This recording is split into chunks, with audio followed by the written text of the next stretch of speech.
Hi there, everybody. This is Tyler, and we are here playing one of my favorite games in the whole wide world, Worldwide Wrestling. Love this game. It is so much fun.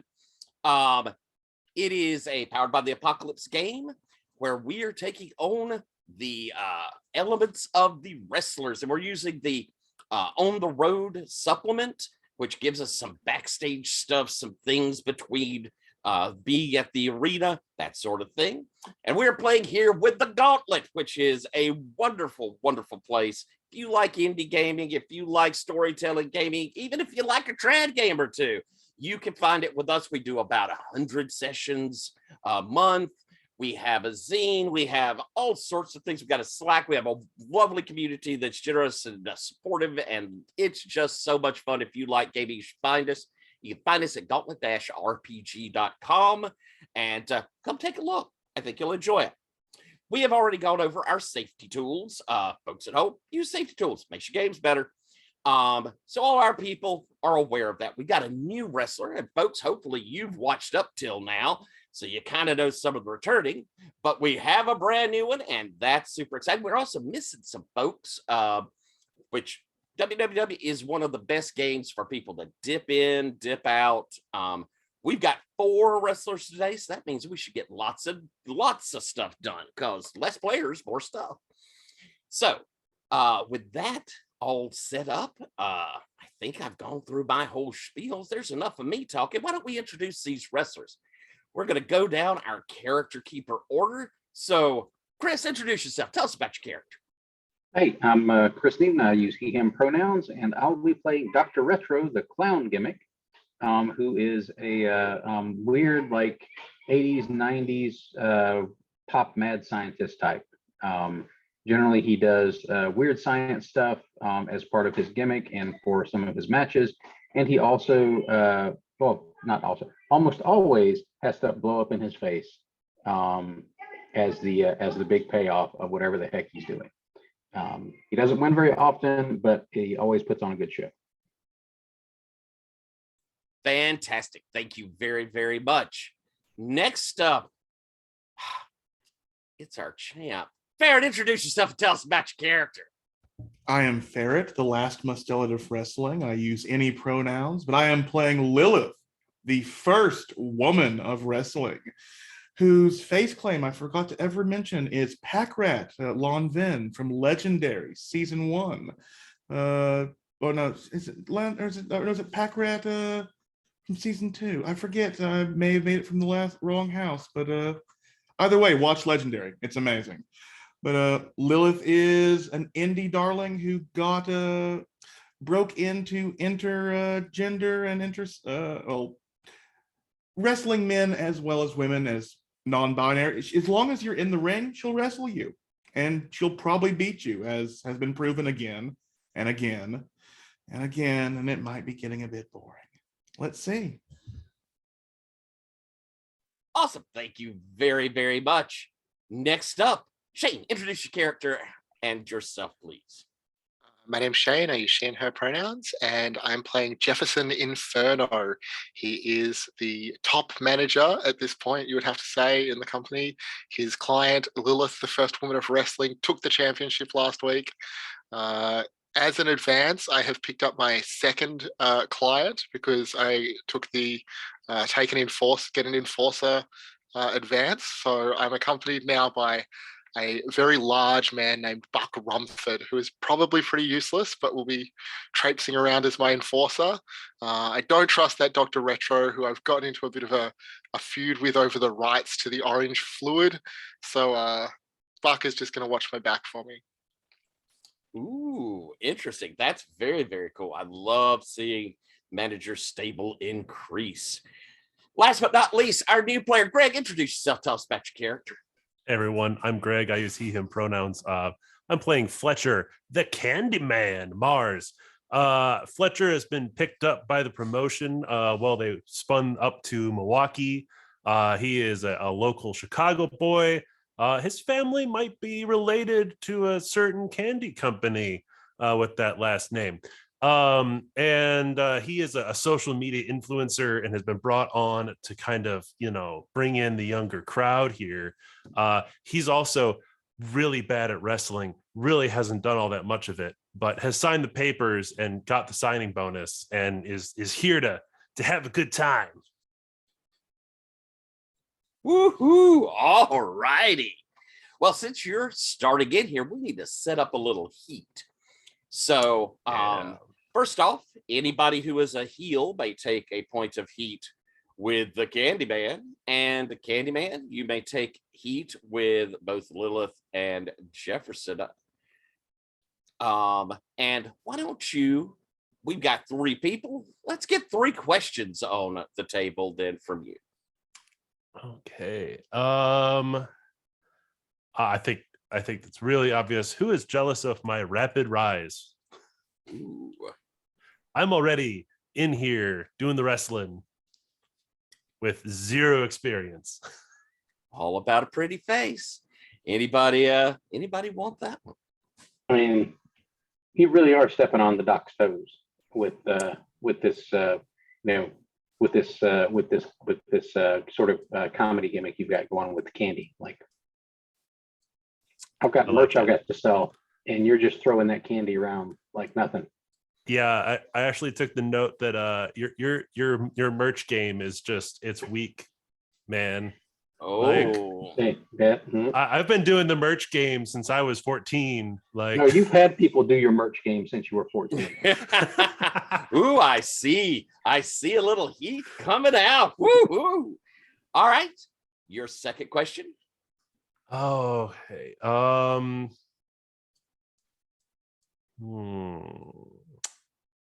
Who has taken it upon themselves to teach me a lesson in the ring? What lesson is that? So, I mean, there are many lessons I can teach you, such as how to actually wrestle. Yeah, how to actually wrestle in certain ways, or how to take a punch too. I mean, yeah. Do you think that when you interpret your question there, Fletcher, is it good or bad, the lesson that you've been taught? Yeah, or that you've been promised? Yeah. I think it's bad.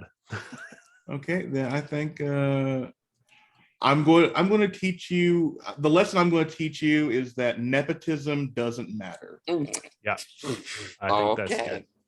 All right, and your last question.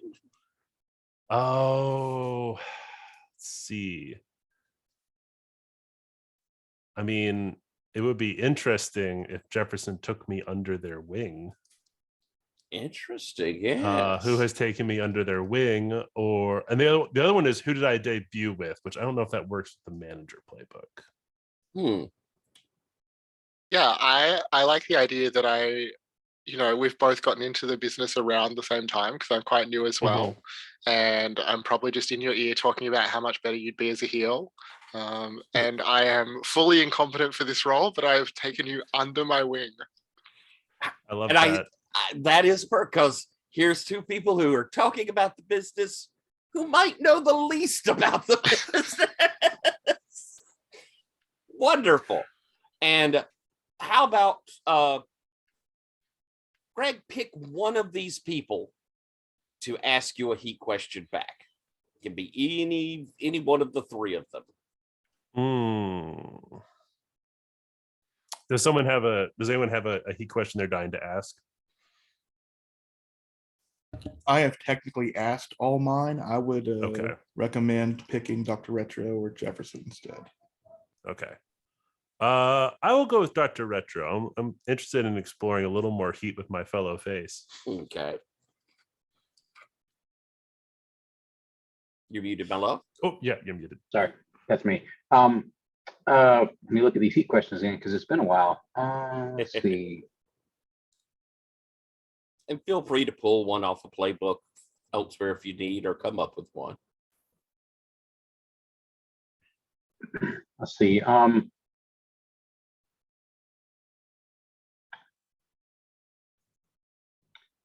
think I got a couple that might work, depending on how hard you want to go with the friction between Doc and Fletcher. Who thinks my in-ring talent is being wasted in the clown role, and who thinks I'm a waste of a roster slot? Which of those do you like, Fletcher? Oh,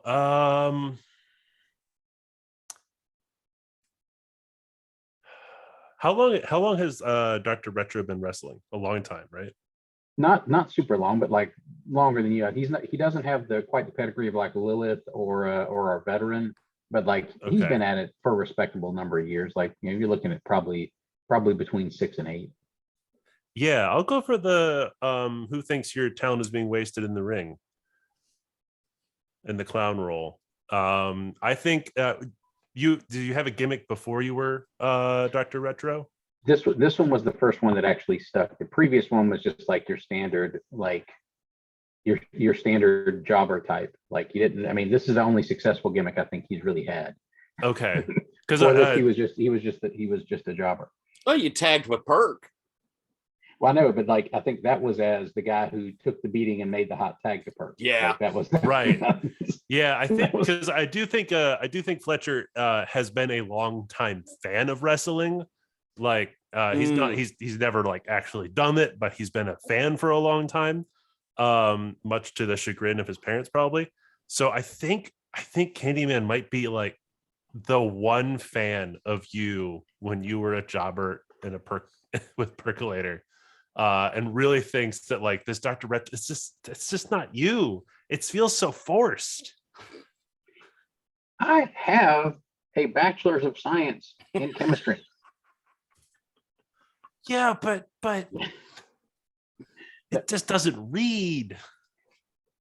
Wonderful. I get more pops with this ridiculous crap than I ever got.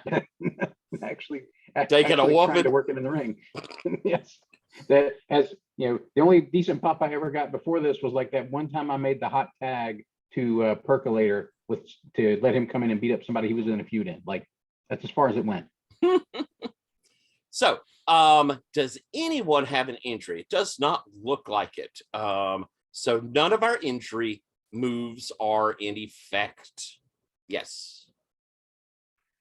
Didn't Lilith take an injury at the end of that last match? Yes, but I did. I had advance. 2 advances, so sorry. yeah. Okay.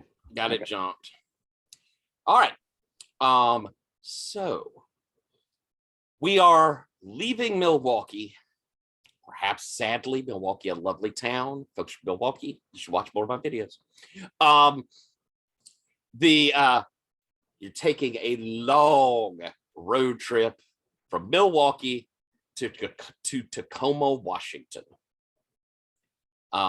Just outside of Seattle, or relatively close to Seattle.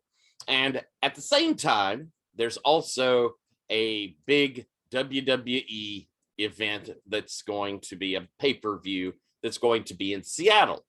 So y'all are doing, where that weekend's happening, y'all got a show on one of the off nights. But there's also the big hoopla whenever they've got a pay-per-view. So we know that there's also going to be signings. There's going to be all sorts of stuff around it. We're probably seeing GCW probably doing some events over there as well. Probably seeing Super Dragon bringing up his promotion to get something coming up out of California. We're seeing some of that going on. Y'all are going to be in, Chris, where are you going to be in Tacoma? What is the venue in Tacoma? The Aroma of Tacoma. Okay. The Tacoma, Washington, right? Mhm. Okay. All right.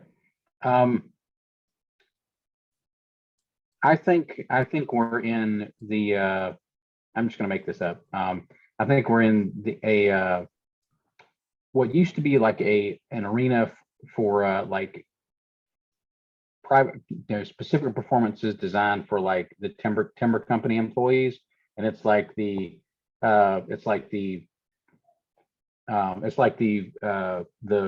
Bill Williams Timber Memorial Auditorium. Like Excellent. It's basically a parking lot waiting to happen, but it just hasn't happened yet. Built completely of lumber, an arena, whole arena, no concrete, all lumber built. Love it. Most environmentally unfriendly arena we could possibly find right here in Tacoma. Lilith, Ferret, we're playing here on this. We've got the big event going on. Tell me, are we selling out or are we hurting for a crowd? You said that WWE and another company, if not 3 companies, were trying to like piggyback off this Right. Seattle, Washington thing. Mm-hmm. I think we're in the red, but it's that kind of thing where like a good push could put us in the black. But at the like we are hurting, but it's the kind of thing that can be medicated if we act well. Excellent, excellent, excellent. And Jefferson, we had the tour buses coming across. We have, Marge's big bus, and then we kind of had a second bus for all of you. When it broke down somewhere in Montana, how did y'all get the rest of the way? Well, I think Jefferson was all for calling an Uber. But I mean, I don't know. Surely there's someone on the roster who's quite mechanical. It's definitely not Jefferson. But one of the, maybe Jefferson was like throwing his weight around a little too much now that he's managing the champion and kind of bossing around a couple of the, well, now he thinks he can call them jobbers who are, we're just going to have to be the ones to get it back on the road. So we stayed there and somebody got the bus running, but that means we're showing up in town a little late. And we have arranged for us tables at the convention. So each of you will get a table at the convention, but y'all are having to hustle to get over there. This is a chance to press flesh, maybe sell a few tickets. And for our purposes, if you'll look in the folder, you'll see that for the On the Road supplement, we have the convention show on page 3.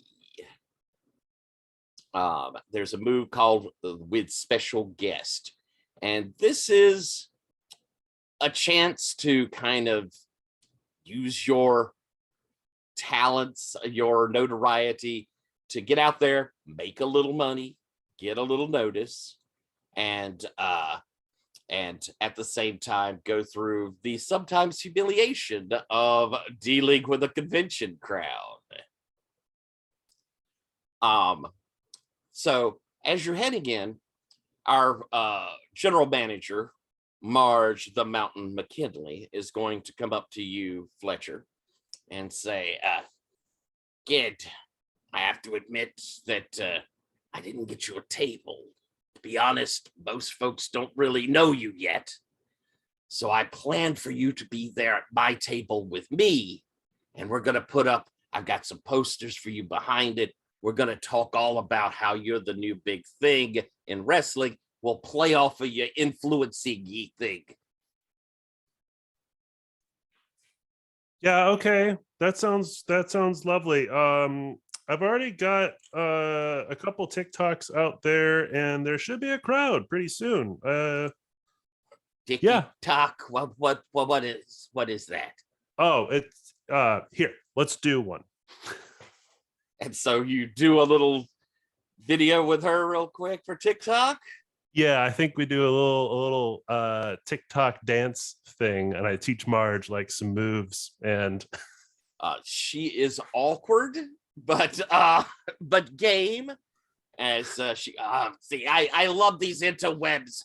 They get the word out so good. I used to, oh my God, so many other things. And this, millions of people could see this. That was what I was told. Millions of people looks at you, right? Yeah, about 1 million. Yeah. Oh, that's amazing. And so you head into the Genshin with her. Retro. You get to your table, and I'm guessing you've brought some things along. What is the big tickety or big noticeable thing for your table? Oh, I think he, since we're back in the Pacific Northwest, he is joyously going to try and unload finally all those Bigfoot mad scientist things that he had picked up earlier, and had tried in various places to unload as like skunk ape figures, chupacabra, mad scientist, but he's basically like washed off all the extra paint and stuff and has now returned them to their original, like, Bigfoot action figure coloring, and has put little lab coats on them, and is trying to push those. And he's also, after the huge pop he got last time for spraying Jefferson in the face with that beer, also has made a new set of retro brews to try and pass off. And those are very obviously labeled for novelty use only. They are microbrew beer, but like he's not selling them as like, this is a legitimate beer brand. This is a gag. That's very smart, as that gets around a lot of legal issues. And so as you're there doing this, I think we have two pretty young kids, in their 12, 13 age, with their mom come running up. Mom looks like she's very out of place here. She's kind of looking this place over, and but the kids are extremely excited to be here. And as I, Dr. Retro, Dr. Retro.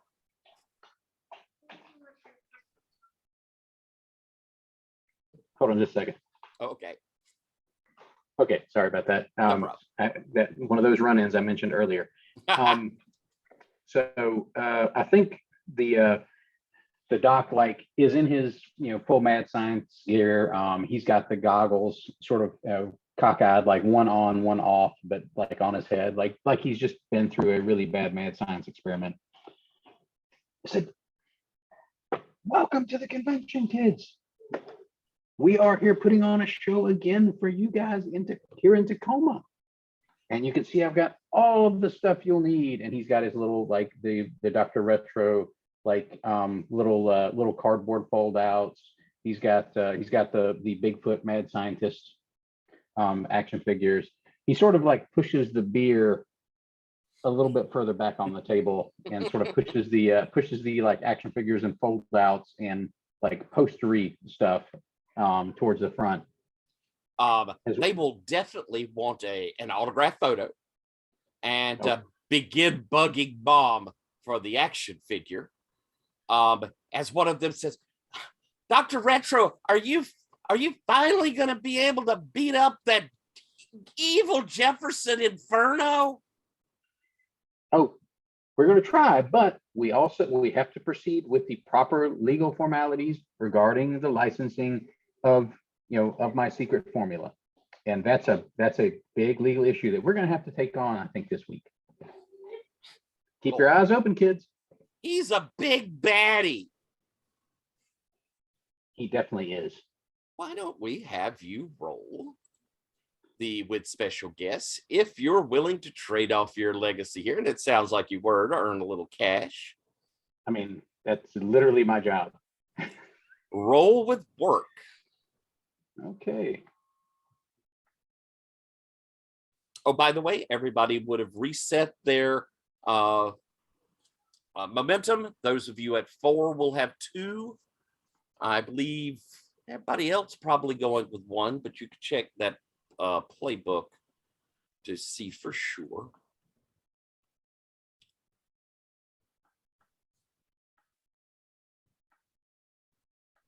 How'd you do? That is a 10.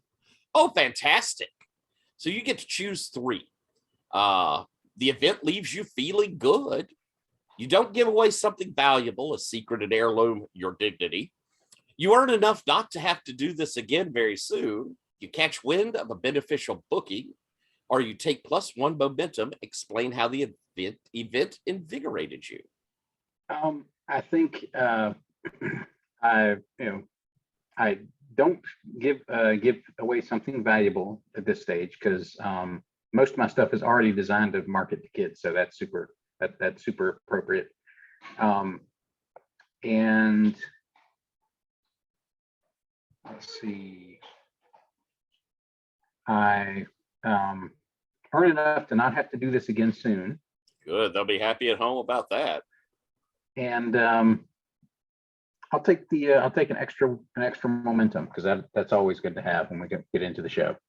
Right. I think this basically having somebody, having like especially kids positively respond to the comedy gimmick, which is really who the gimmick is aimed at. Just gives the doc like that super like, yes, this is working. This is doing exactly what I want it to do kind of high. So Excellent. That's nice. I think that it will be surprising perhaps to you how many folks come over and you are selling the hell out of that Bigfoot merch. It may be a huge relief off your mind to get that second box emptied out even.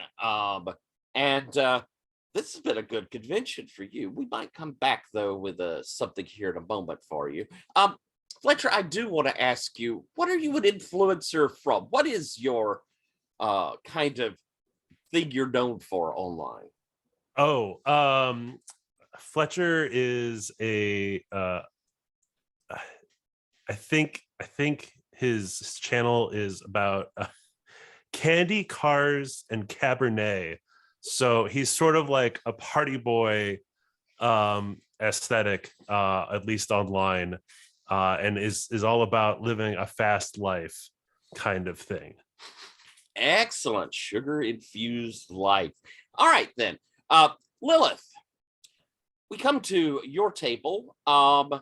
Jefferson, are you sharing a table or are you too big for that now? You've got your own. I think we'd be sharing a table if that's okay with you, Ferret. Oh, I think you'd be manning the table. I think Lilith wants to hit the streets kind of at the convention, like find someone who's like doing like a podcast kind of thing to drum up attention at this convention. So Jefferson will be there like with the championship belt behind him, and like Lilith's picture like under the belt or something. So, but yeah, like he will be like manning like this table fully, like. And you've got your other wrestler with you, Jefferson? Yeah. Okay. And just for me to know, to kind of flesh him out a bit, has he wrestled long? Is he someone new that I'm guessing Marge has got to put you with, but it could be someone you found. Yeah, I think he's been around for a while. He's like a jobber type guy, but he's big. Like that's his main, possibly only quality. He towers above Jefferson, and isn't good for much besides that. But his job is just to stand on the outside and interfere once in a while. So it's okay. Yeah, possibly Marge's other nephew. She hasn't found any other useful role for. All right, cool.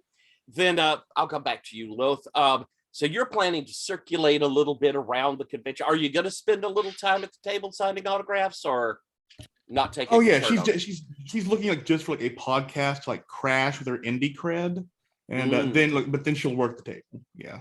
All right. Then I think we will have you head over to. We see that you find the We Watch Wrestling podcast with Matt and Vince, and they're doing a quick recording. It's going to go out to their Patreons only, but they are live broadcasting it, so it'll go out right then. And as you head over, they kind of catching their attention. It's Lilith, first champion of the developmental league from Gauntlet League Wrestling. You got time for a few words? Oh, I've got time for a lot of words, gentlemen. It'll be a pleasure. And she like pulls up a chair next to them. Fantastic. This is what the kids tune in for, is getting this first line, talking to the wrestlers. And tell me, I know you've got a show. We're hoping to get by. Who you thinking you're going to be going up against? Well, that's the kind of thing is even as the developmental champion, and I guess before I go down this line, I am planning to roll real with one of either just the stat is kind of breaking kayfabe a bit, or with the new move. Yeah, I'm thinking it's probably going to be work the media.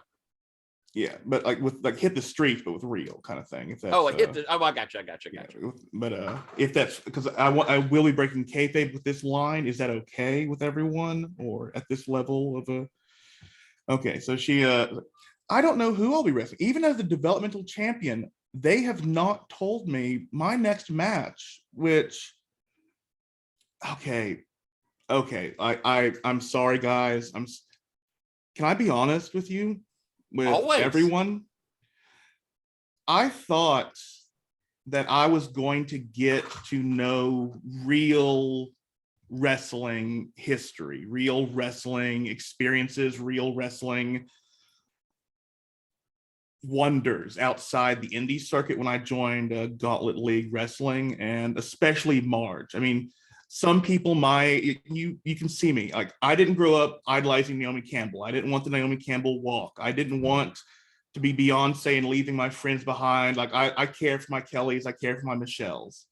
I didn't even, like, the closest I wanted to be was maybe Missy Elliott, but I wanted to be Marge. I wanted to be China. And Marge is, and she, like, a tear begins forming in her eye. Marge has taught me about wrestling industry stuff. She's taught me that, like McMahon's ugly ass, nepotism still reigns.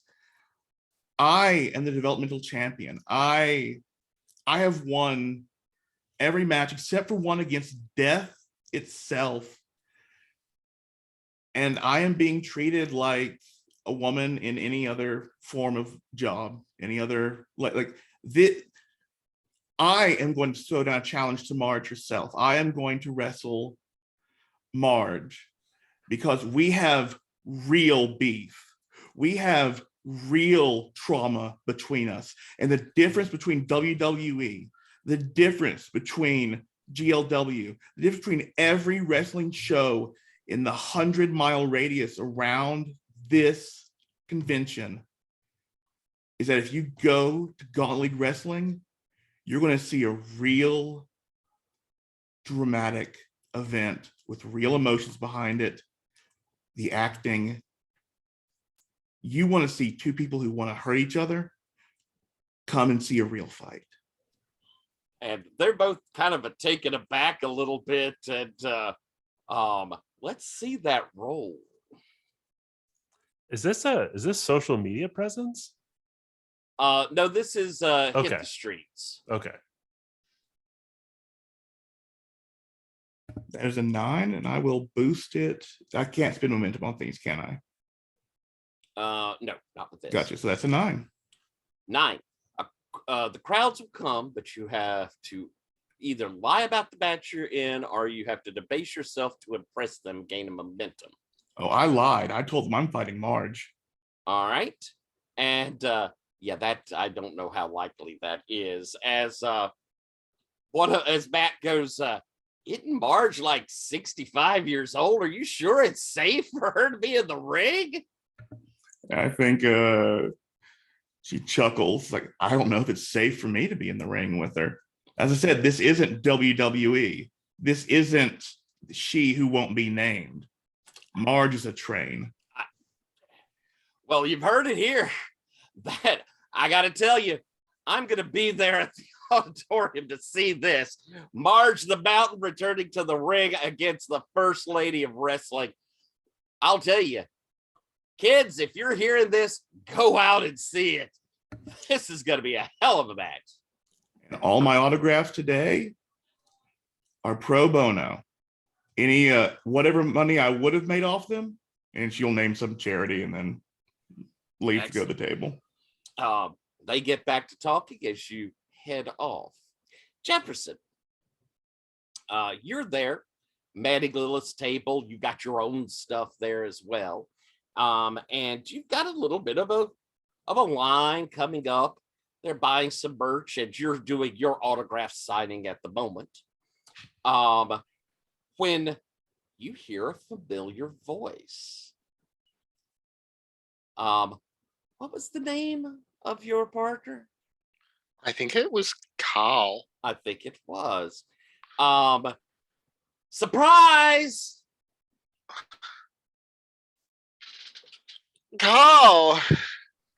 And So good to see comes you. running over to you, and some people in the line kind of give this look like, he's moving in the front of the line, but he comes up to give you a hug. You were close enough that, well, you weren't close. I just flew out. I had to see you. Oh, it's so nice of you to come, but I'm working at the moment, honey. Oh, yeah, I mean, I didn't want to interrupt. Sorry, I didn't want to interrupt. But I've got a hotel room. And I'm gonna walk around and see some of the other booths. But I'll be back to see you soon. That'd be great. I'd love to see your hotel room. He kind of smiles and leans in and gives you a kiss real quick. It says, like I say, sorry, but missed you. Great to see you.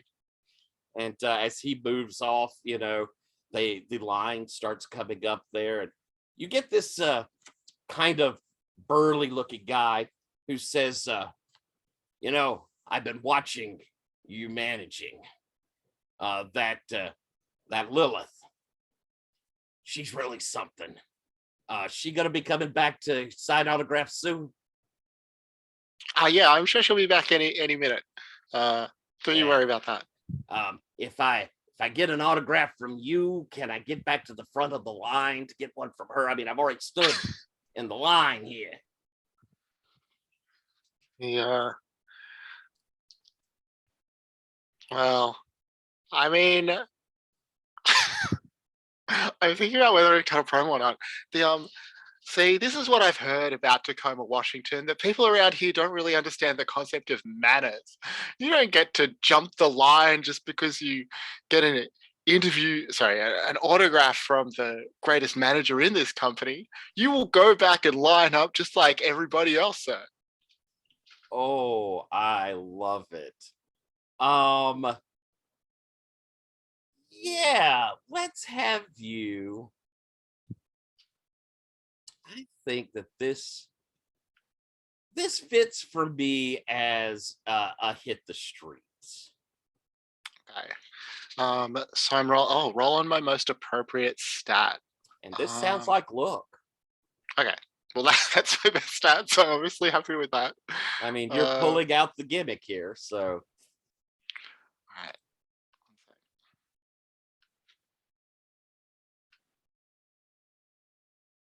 It's a 7. 7. Ooh, close. The crowd will come, but you either have to lie about a match you're in, or you have to debase yourself to impress them. You are going to gain a momentum. As this guy, okay, I'm going to give you the option here. Does this guy enjoy being part of the gimmick, or are you making him mad? I think that I'm probably making him mad. And I think that what I'd like to do is kind of like gesture over to Dr. Retro that this would be a good time for him to like come over and put Jefferson in his place a little bit. Ooh. And I think maybe you see this kerfuffle going on a table down. And I think on the other side of you, Marge is looking down there like, oh, shit. And I think the doc's going to try and basically pull up with, if I can do it in this context, the comic relief move.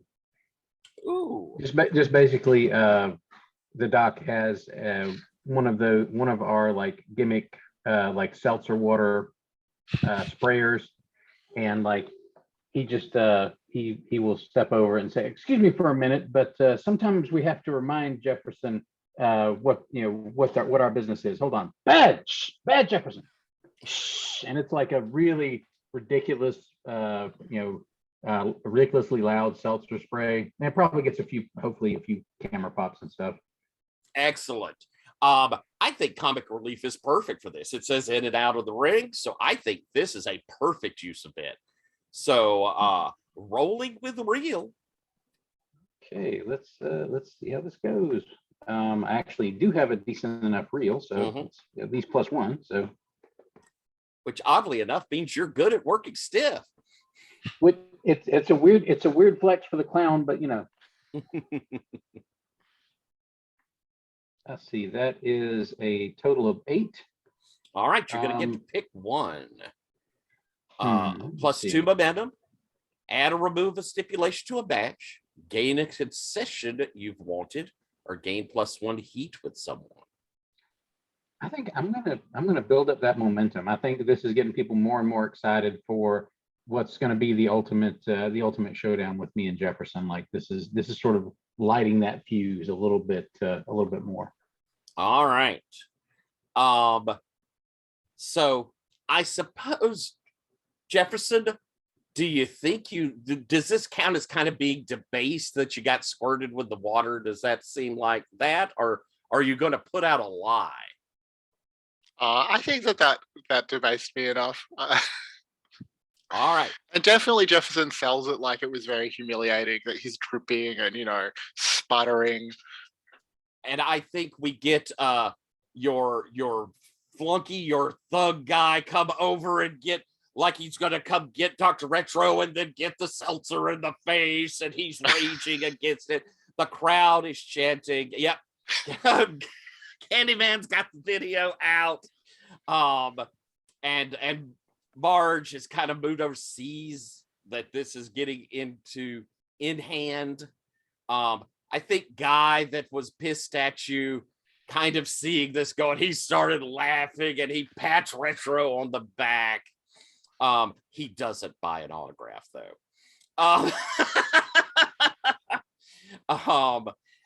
He did take pictures.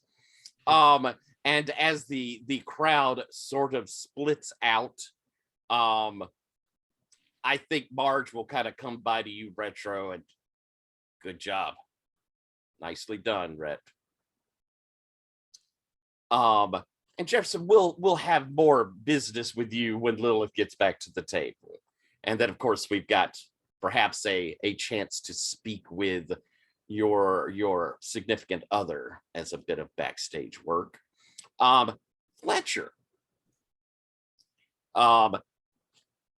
you there with Marge, and Marge gets a good line herself, but kind of Marge is happy to see there are people coming over to see you as well. And it may not have a lot to do with wrestling yet that they're coming to see you, but you're pretty well known. And I think we get a couple of teenage girls who come up, and they're kind of shyly, "Can we get an autograph?" Oh, of course. It's just, are you really gonna be wrestling? Yeah, it's crazy, right? I'm so excited. One of the girls goes, "But what about your your face?" Oh, it'll be fine. It's not real. They're just little girls. What could go wrong? I would like for you to roll. That's breaking kayfabe, if I'm not mistaken, right? Yeah. Pretty explicitly. Yeah. So let's let me check on Which I'm terrible at. So break kayfabe as a the truth on camera. yeah, not on camera. Right. That's true. Yeah. So I think instead I'm going to have you Okay. just Roll it back a little bit. Yeah. I'll roll it back a little bit. Like don't worry, it's just like this. When I twist your arm, you fall down. Ready? And I grab like her arm and, and they go, ah. Okay, they'll play along. She seems just more happy that she's getting to be grabbed by you. Right. And as we get this crowd coming up, I think we're going to have this be a work the no. Let's see. It'll probably be either with special guest or work the media circuit. Yeah, I see work the media circuit. Because I'm hyping the upcoming promotion, right? Right. So we do like the Instagram live. Hey everybody, I'm here at the convention, and with the probably with the one of the people who's come up, and I'm just we're wrestling at the Bill Williams Memorial Timber Stadium. Super excited. I'm gonna get to wrestle with all of my favorites. I'm gonna wrestle with Lilith. I'm gonna wrestle with Dr. Retro. I'm gonna take Jefferson Inferno down. I'm gonna turn that orange mist into candy. Fantastic. So why don't we have you cut a promo? So rolling with look. All right. One thing I'm good at. Let's do. And it goes. Oh, how'd you do? That's a 6. Oh dear. Ooh. All right. So I think that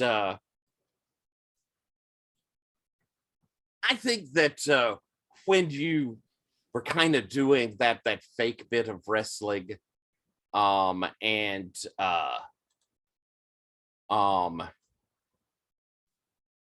kind of showing a little bit of the behind the scenes angle of this, I think that when you get back, or as you're kind of standing at the table, Marge puts an elbow as you sit back down right to your ribs and says, "Kid, that's not how we do it here. You don't twitch the curtain." I was just okay. And as you kind of straighten back up, she knows how to hit you pretty good. You're going to take an injury, as she's bruised your rib there.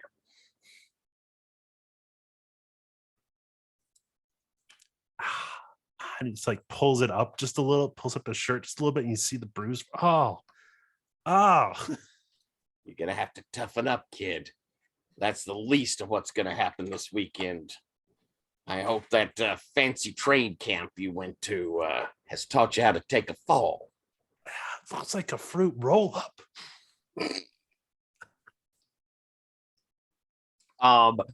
We pull back to you, Lilith. Heading back to your table. You get back, and you can see that Jefferson is a little damp, as is, what did you say your second guy was, Jefferson? Buck Rumford. Gotcha. As Buck, is that it? B-U-C-K? Buck. You see Buck is also a bit damp. But someone has come out from the staff here and cleaned up the water from the floor so nobody will slip. They gave a dirty look to Retro as they did it. But you come walking back, and there's some people who kind of been waiting, and as they see you coming up, they start to queue up to get autographs for you. But what do you do when you just gonna sit down, or are you gonna inquire of the wetness, or do you have something you'd like to do as you come up? I think she's. Let me show you the outfit I imagine her in at this convention currently. And I was at the Pack Rat Lounge in, thankfully. But she's in this cowboy get up that is more get up than cowboy. And so I think she will take off her coat and That's hand worth it letting to, everybody see. I'll share that out so that the folks at home can take a look. she Woohoo! will hand out the coat to Jefferson and Buck so they can like dry off with it. And then because she knows Marge is very against the diva-ness, and this is a diva outfit, she will she will even begin allowing people, if they can print out their photos, she will sign a photo of them with her in this outfit today, if they can print it out. Oh, all right. And so as you're handing out free autographs, everybody's lined up to get, because free is the word at a convention that everybody gets attracted to. But you also managed to sell a little bit of merch around that. Getting some shirts sold. Jefferson, as Lilith is selling the autograph for free, how are you taking that?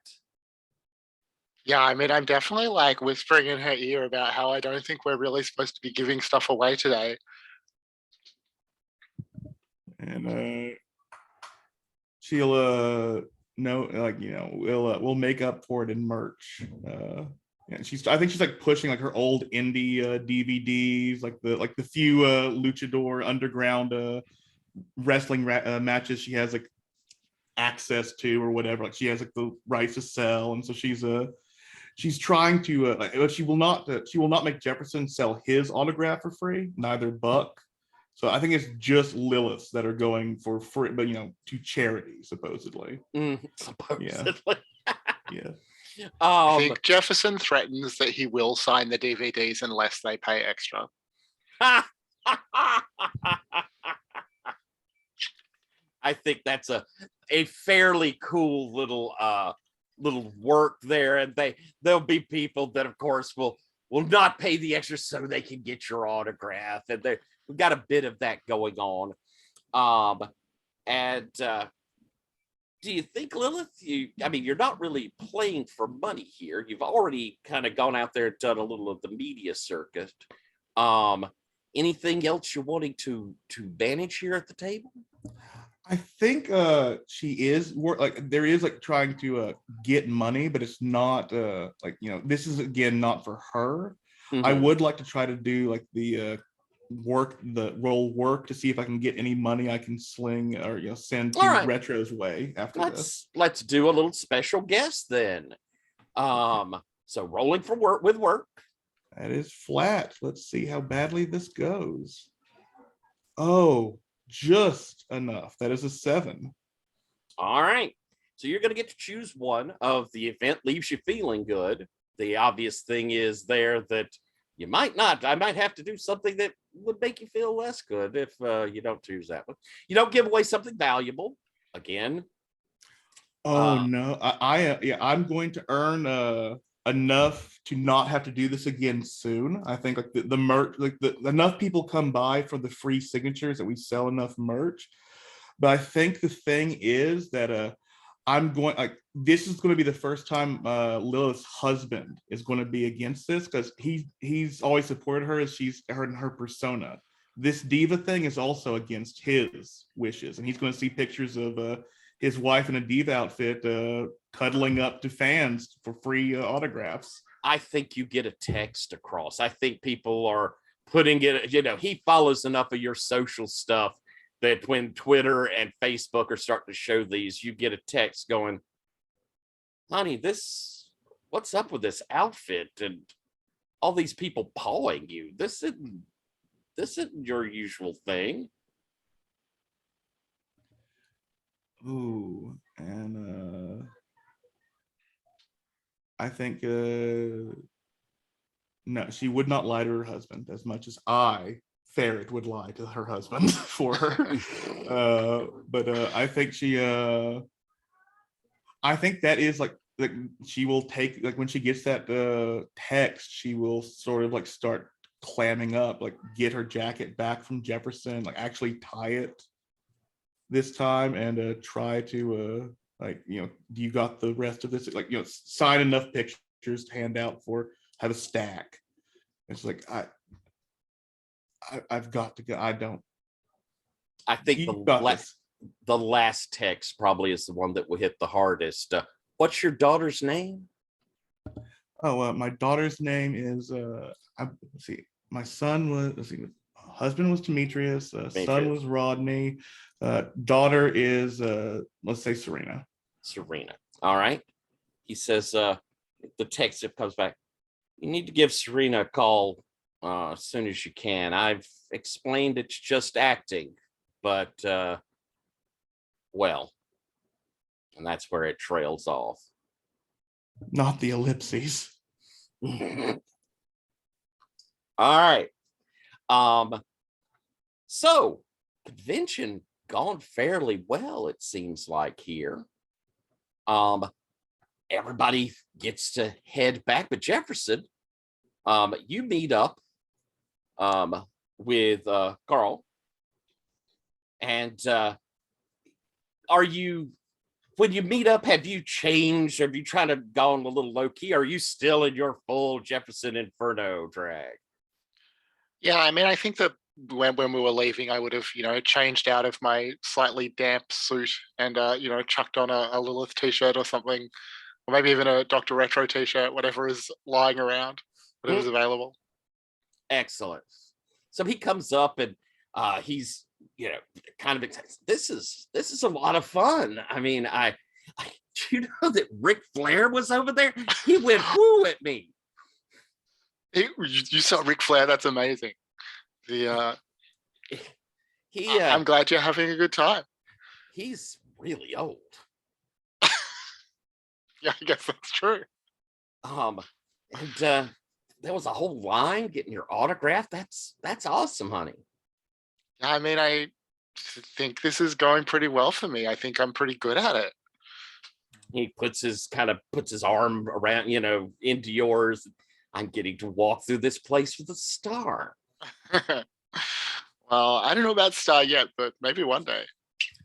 I know the tour's supposed to be coming to an end pretty soon. You coming home, or is there something else?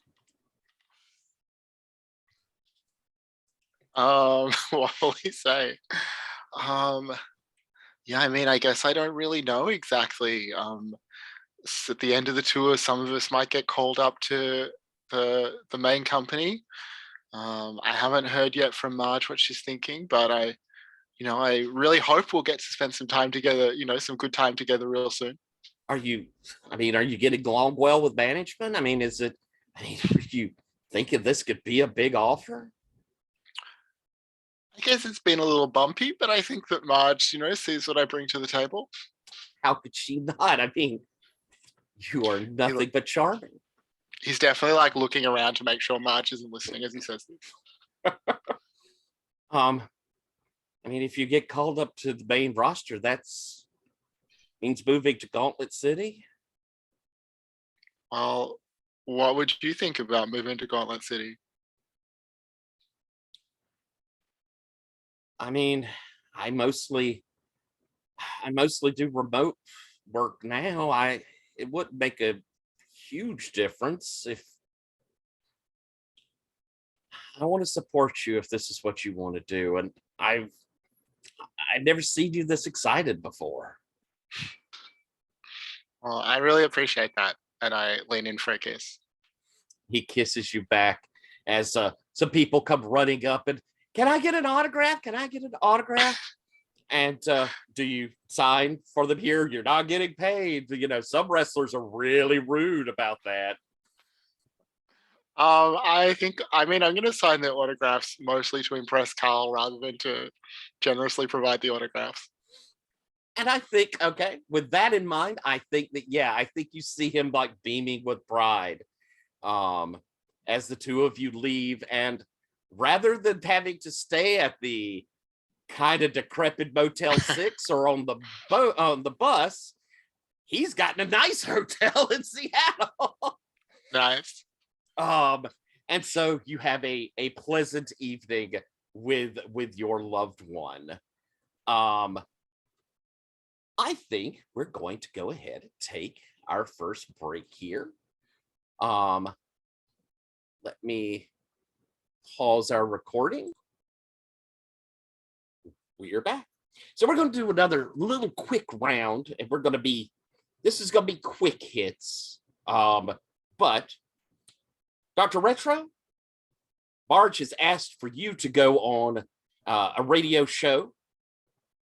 It is Seattle Sports Beat to drum up some ticket sales. I'm telling you, Retro, so far tickets ain't going great. Though I will say, after the convention, they're starting to move. But I set up a little interview. You're going there. The guy's much more about football and shit like that. But they're going to give you a quick 5. Go in there. Yesterday, you were just brilliant, Retro.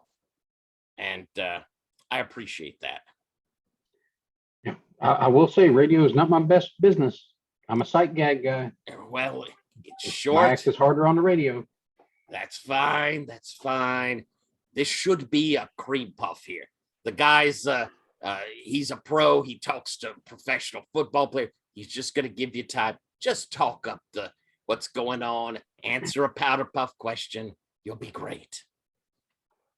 And so you're in the studio as we'll call him. Let's see. We're going to call him Max Power.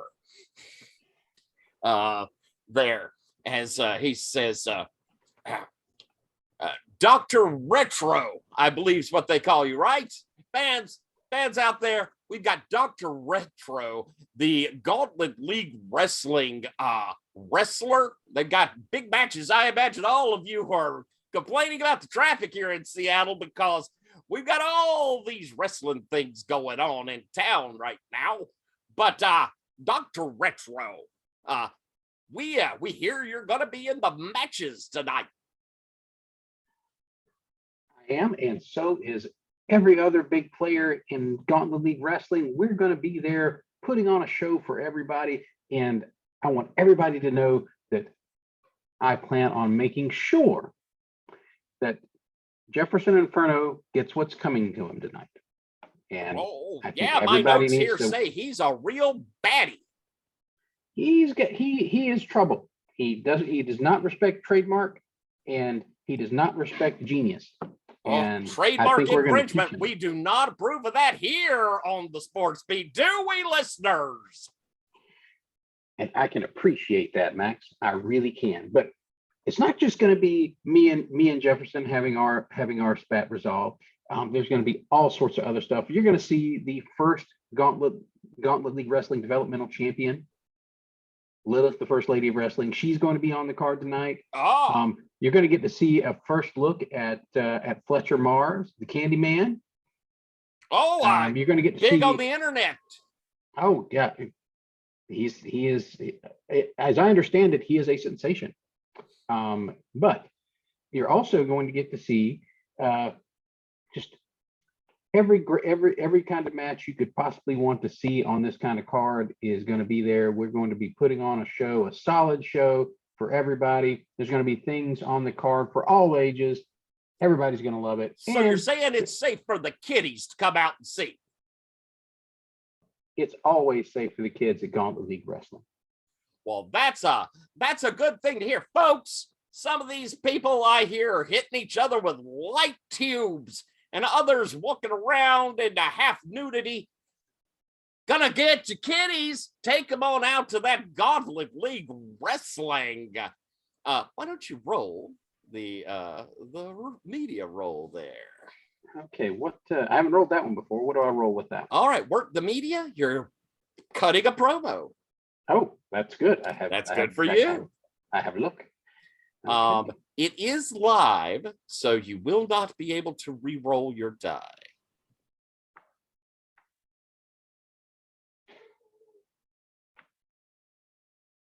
That is 12. That is amazingly good. So with your cut of promo, let's see. You connect with the audience. You're going to gain a momentum, and you pick one from the 7 to 9. Make creative, book you in a match. Might be an interesting thought there. Add a stipulation to a relevant match. We haven't heard yet what the matches are, but You know, you can keep that in your pocket if you choose it. Gain a momentum or gain a heat. I think that your heat probably would be with Jefferson, to be honest. Yeah, and I've already maxed out heat with Jefferson, so I don't need the extra heat with Jefferson or Lilith. So I'm pretty good on that. I think I'm probably going to press for booking a special match. Mm-hmm. And I will try to also, once I'm done with the interview, make sure and give Marge the heads up that like there was a lot of press for it being a kid-friendly show, like that Max was really pushing that. So be careful with which maybe we don't want too much color. We've been pretty good in our so far. We don't have a lot of color going on in our not yet, but the doctor knows that some of those things come at the end of big payoffs. So that's like true. Tonight might not be the time for that particular payoff to come. All right, what is the match? If you could let me think about that one, and maybe let me come back to that, because I want to do something with Jefferson, but I'm not sure what I want to do yet, and I kind of want to have a good idea before I pitch it to Shane. So okay, cool. That is absolutely fantastic. Wonderful job there on that media blitzy bit. Woo! All right. Next up, I'm gonna go with you, Lilith, as we have that morning shot our TV watched as Retro did his thing, and then we get a flashback to Lilith the night before. FaceTime with the family.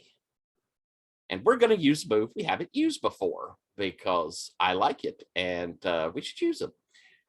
In On the Road, we have the going home, and we're going to count this as a going home to an unhappy situation.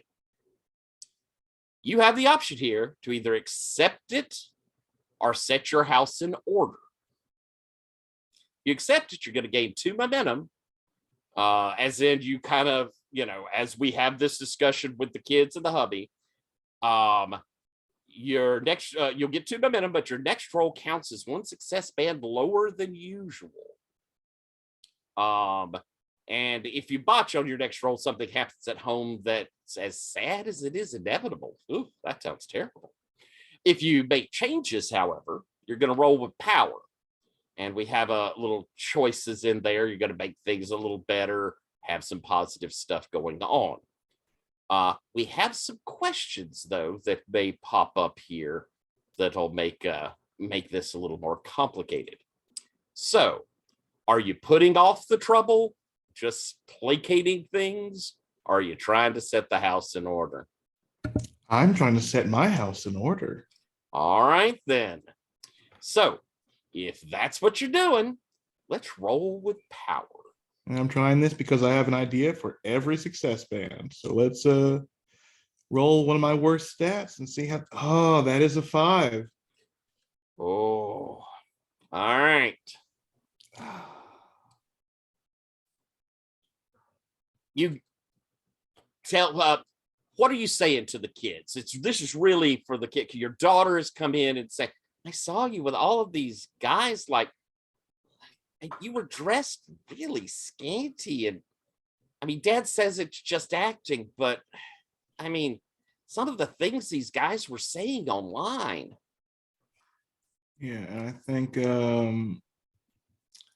Lilith would be saying, like that this was just it was an outfit that she was testing at the convention, that she hadn't even thought of it without the jacket on. I think she's trying to like, for this hard move, she is trying to evade blame and consequences before it comes crashing down on her.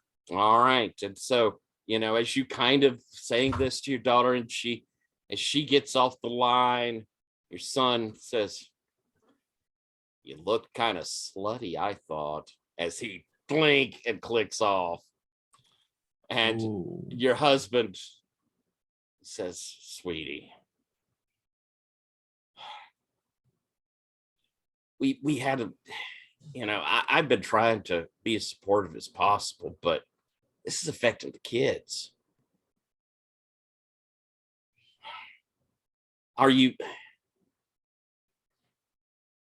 at least, is this going to lead to something good?" If this, okay, how about no more games, Demetrius? If I don't make it this year, at the end of this season, I'll pick up all the slack. I'll go to the PTA meetings. I'll step out of the ring, and I will be homebound and find a job in town. I'd never ask you because I know how much it means to you. But you mean so much more than any belt. And if it's one thing for my son to get into fights because I beat up some kid's favorite wrestler on TV, it's another for my daughter to think I'm a bad woman.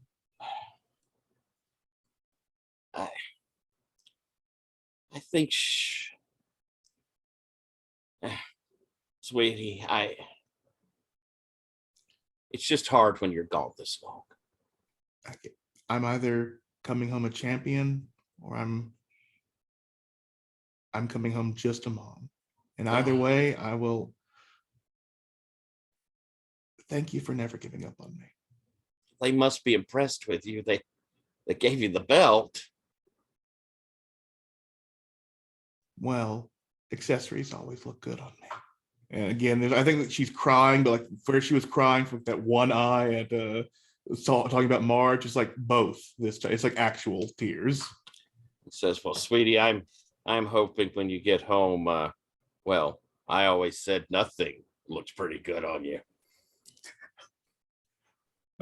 Maybe we'll try it with just the belt in a different kind of ring. He sort of chuckles at that, and I think we fade off of that one. I'm very glad Jefferson is not in my bad hotel room tonight. Fletcher. Yeah, speaking of that belt, I think at the convention, Fletcher may have gone off to the loading dock at one point and gotten onto the tour bus and pulled out his cell phone, and it's just up there, next to the duffel bag, and gets out his phone. He's like, "Hey everybody, just wanted to let you know I'm almost up."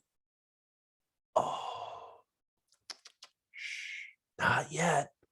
And he ends it's about to steal your belt, but no, not yet. Oh, do we think that's a social media presence role? Maybe I'm trying to make an on-camera promise so that I can follow through with it later. Okay.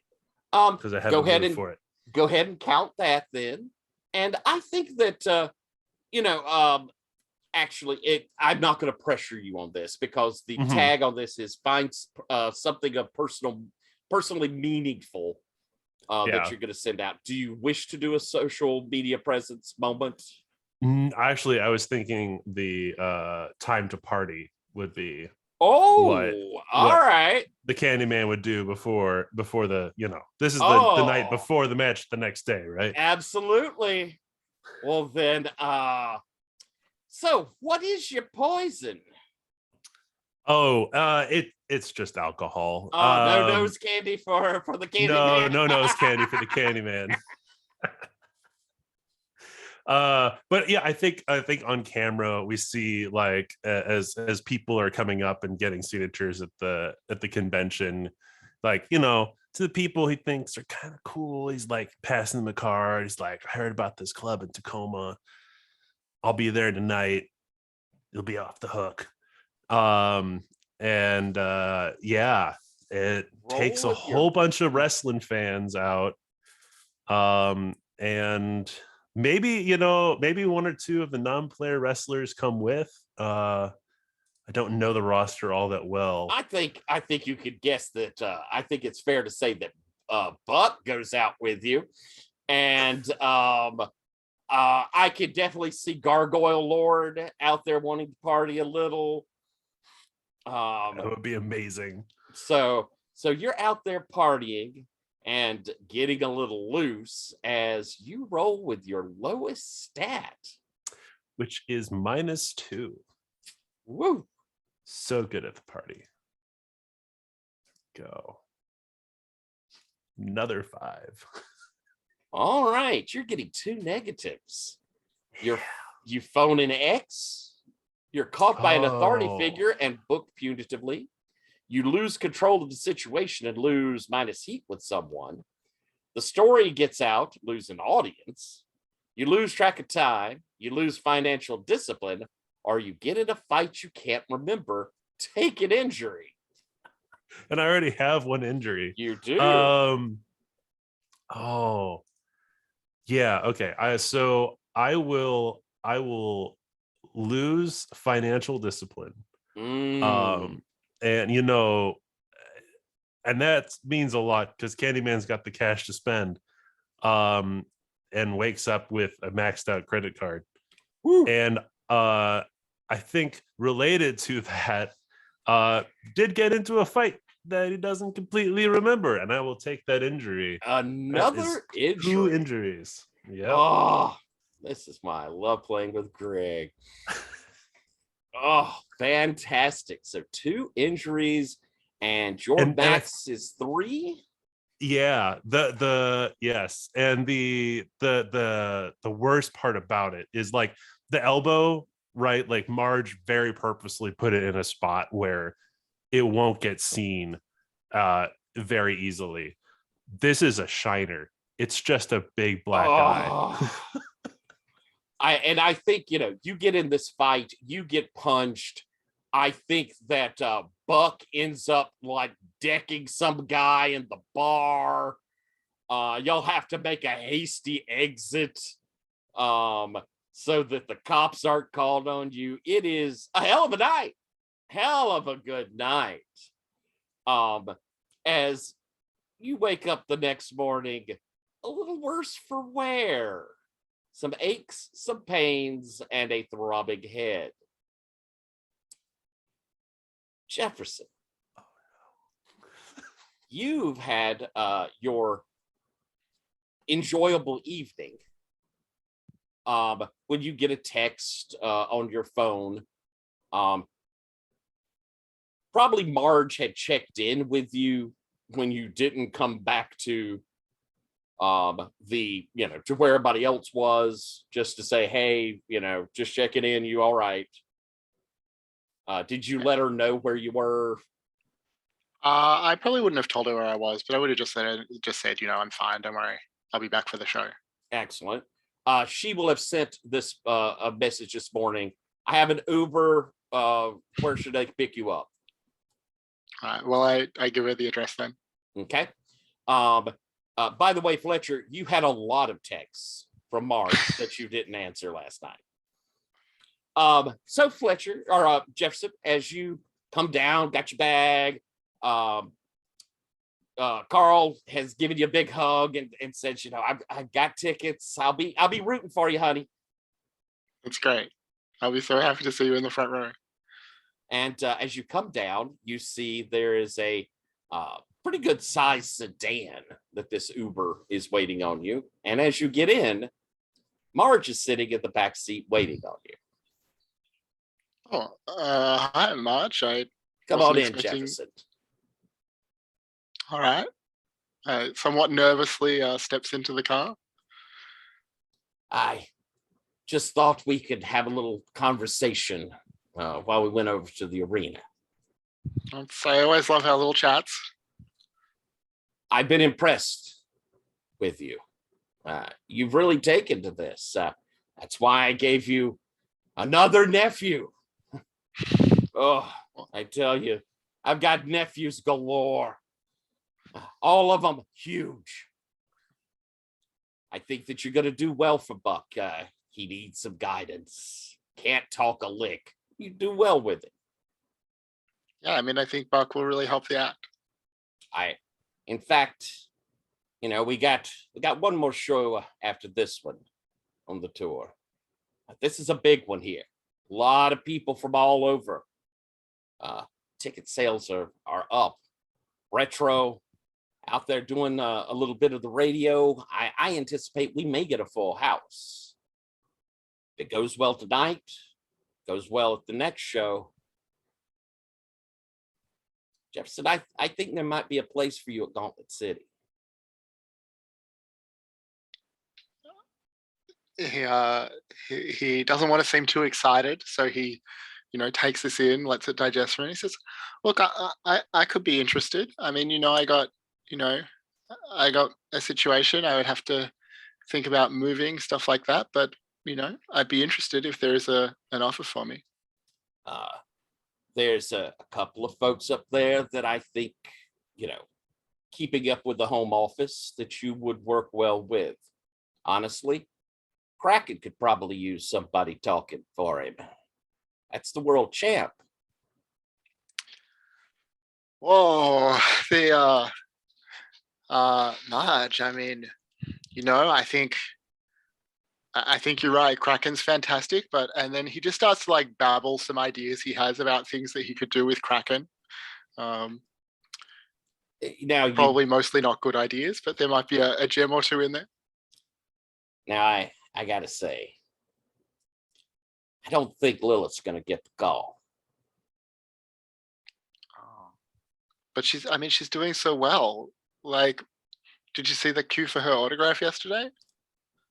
Jefferson, this is a business. The home office isn't going to let someone just go rogue. I mean, she did a screw job on Perk for the belt. Well, what would she need to do to show you that you can trust her? I like your loyalty. I really do. But did you hear she called me out yesterday? I think that maybe I didn't know this until right now. I'm like, sorry, what do you, she called you out? She went on a podcast. It's going across Twitters and the tiki-talkies. That she called me out to wrestle.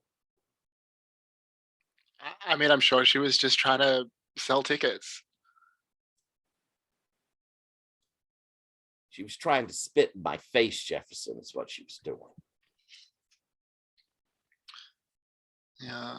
Well, look, I could talk to her. I think this job is really important to her. I'm sure she didn't, she just probably wasn't thinking. I think she'd be a real asset to Gauntlet City. If there's a way that we can make that work. Well, we got 2 shows. When I leave this territory, I need that belt on Percolator. It's going to happen one way or the other. Either I have to get the police to take that belt and we have some sort of with a meltdown where the belt got vacated. Lilith does the job. Look, Lilith will do the job. There's no question about it. She, I know that things have gotten a little crazy over the last few weeks, but she's a professional. She's experienced. I'll talk to her. There's no doubt about it. All right. Let's see what kind of manager you are then, Jefferson. I'll give you this. Of course, I would like a little favor out of you. Of course. What is it? Heard you've been training a little, working in the ring. I wanted to learn how to take a bump just in case that ever, came up. It's time to blow off the feud. It's time for you and Retro. Yeah, I mean, I'm just a manager. I don't think I'm ready for That's a match. exactly what you're supposed to say to the camera. That's the thing. You are on it. You are on it. It's going to be great. Don't worry. Retro is a pro. He probably won't hurt you much at all. And we pull up to the auditorium as the camera closes. We head in to our group meeting as Marge comes in. Well, had an interesting book. It's good to see you all. She looks over at you, Fletcher. What the hell happened to you? Yeah. Just another night on the town in Tacoma. Great. Okay. Lil. Everybody's wanting to see a match between the two of us. Seems like you mentioned something about that yesterday. Yeah. I figure it's going to go real fast, but I figure this is in your corner, not mine.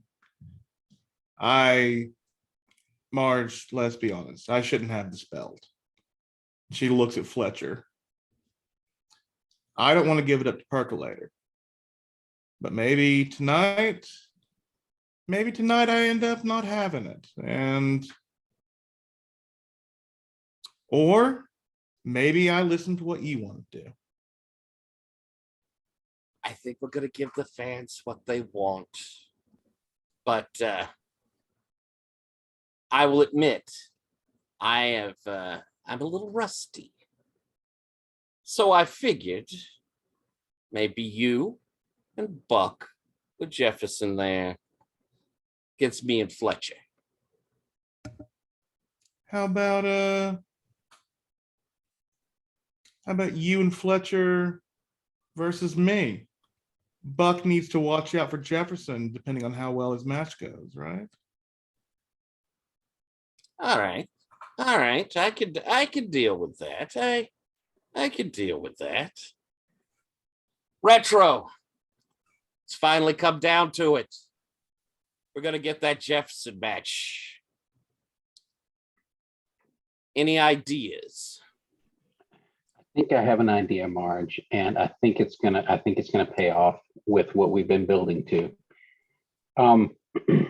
I think we're going to have a briefcase in each of the four corners of the match. And each of the briefcases will have something different in them. Either they'll have a bottle of the secret formula, TM, or they will have the trademark rights. And whoever is able to get the briefcase and open it will get whatever's in there. You can keep trying for the right briefcase if you don't get what you want on the first try. But you have to basically have the other guy laid out so he can't stop you. I like it. No DQ, I would say. Oh, I mean, yeah, sure. Obviously. Fantastic. I'm all behind it, Retro. Jefferson, two of y'all should chat it up a little bit. Get yourselves ready for this. Rhett, go easy on the kid. I want him in one piece once it's over. Sure, no problem. All right. And so, Fletch, me and you in the ring against Lilith. Do I have to leave the sunglasses here? You could wear them in, or I don't know. You got a flashy mask? I'll see what wardrobe's got. All right. Lil. You could do face paint. The doc pipes up. Oh, that's not bad. I was actually thinking of giant peppermint. Lil, let's give him a hell of a show. Always do. All right. Retro Fletcher, let's have a quick scene between the two of you. I'm sorry.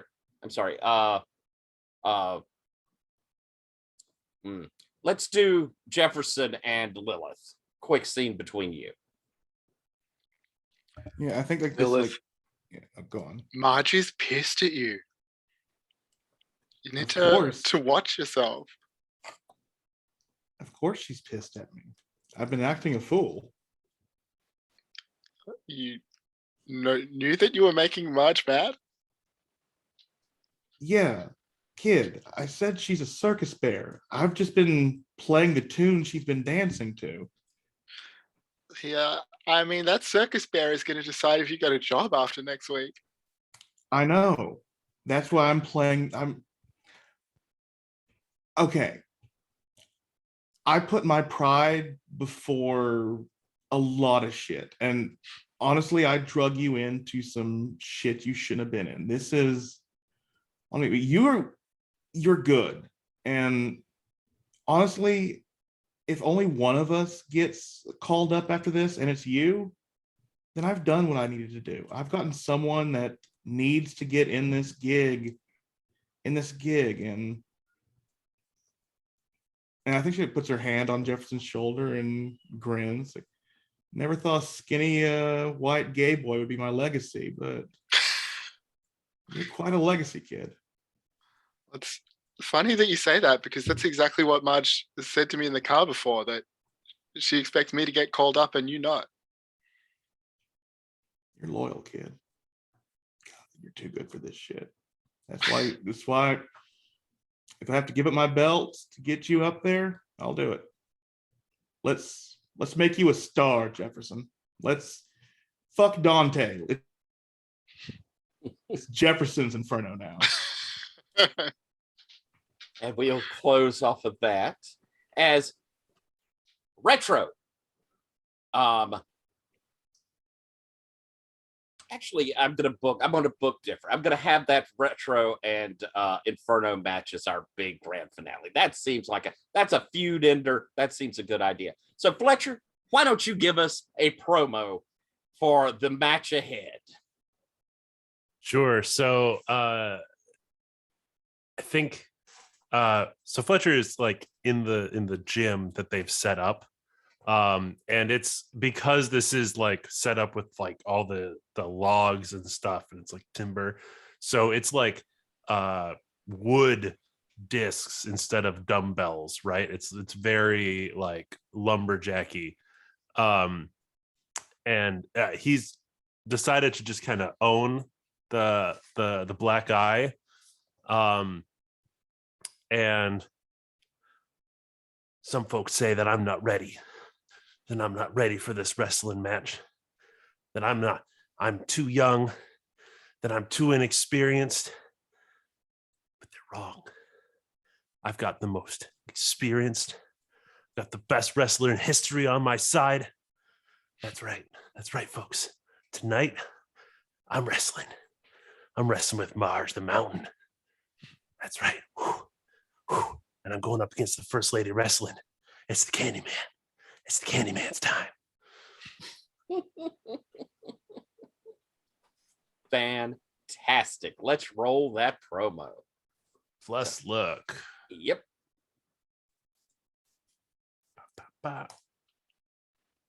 Greg can't roll above a 6. That's Is that a 6? That's a 5. That's a 5. You Another have one. some momentum. I only have 1.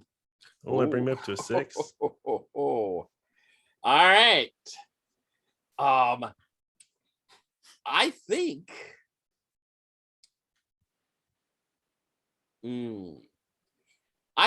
that as you're making this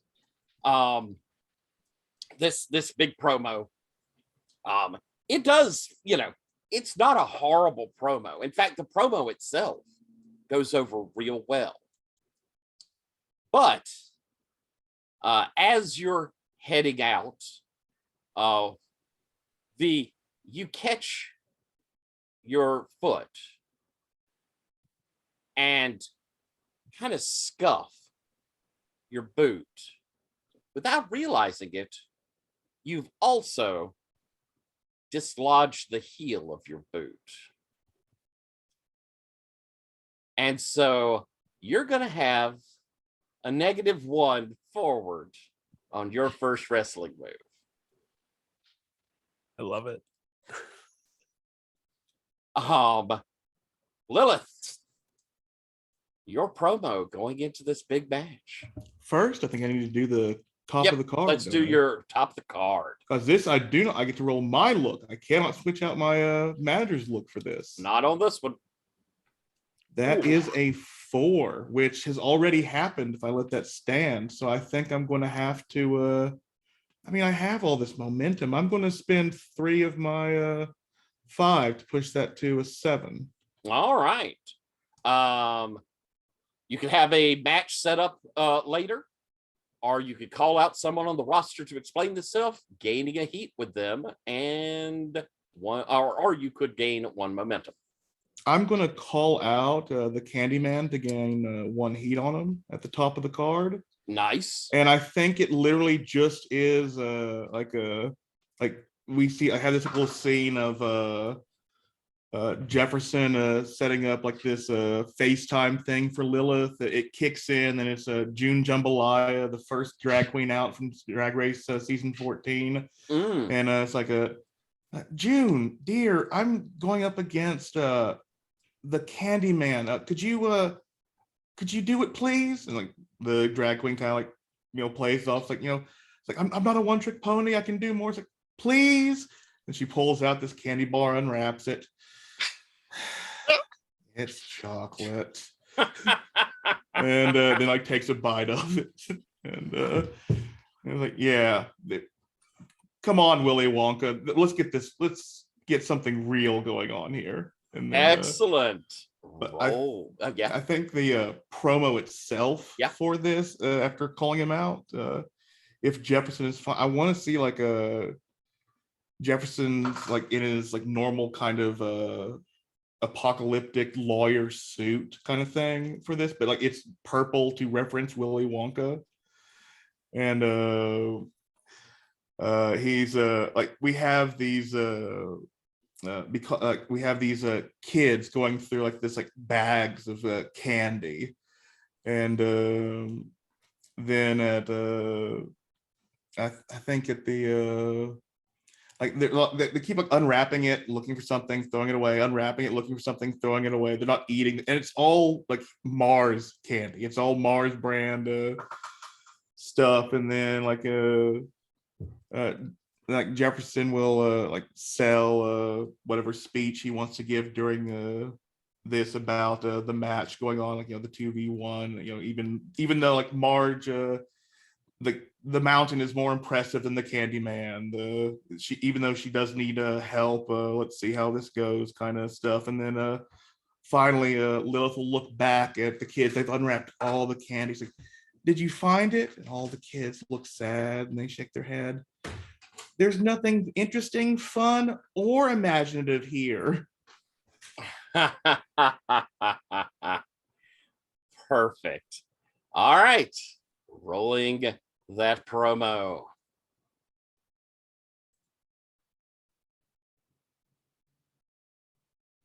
And that is a 10. Nice. Gain 1 momentum and pick 1 from the 7 to 9. Another heat. Stipulation, momentum. I think if I may, this will because I've been calling her out all the damn time, I'm going to take the momentum and a heat with Marge. All right, and she is a face, so you had a second one with her as well. Got it. All right, and I think we get Marge kind of on the Titantron before this starts going, saying,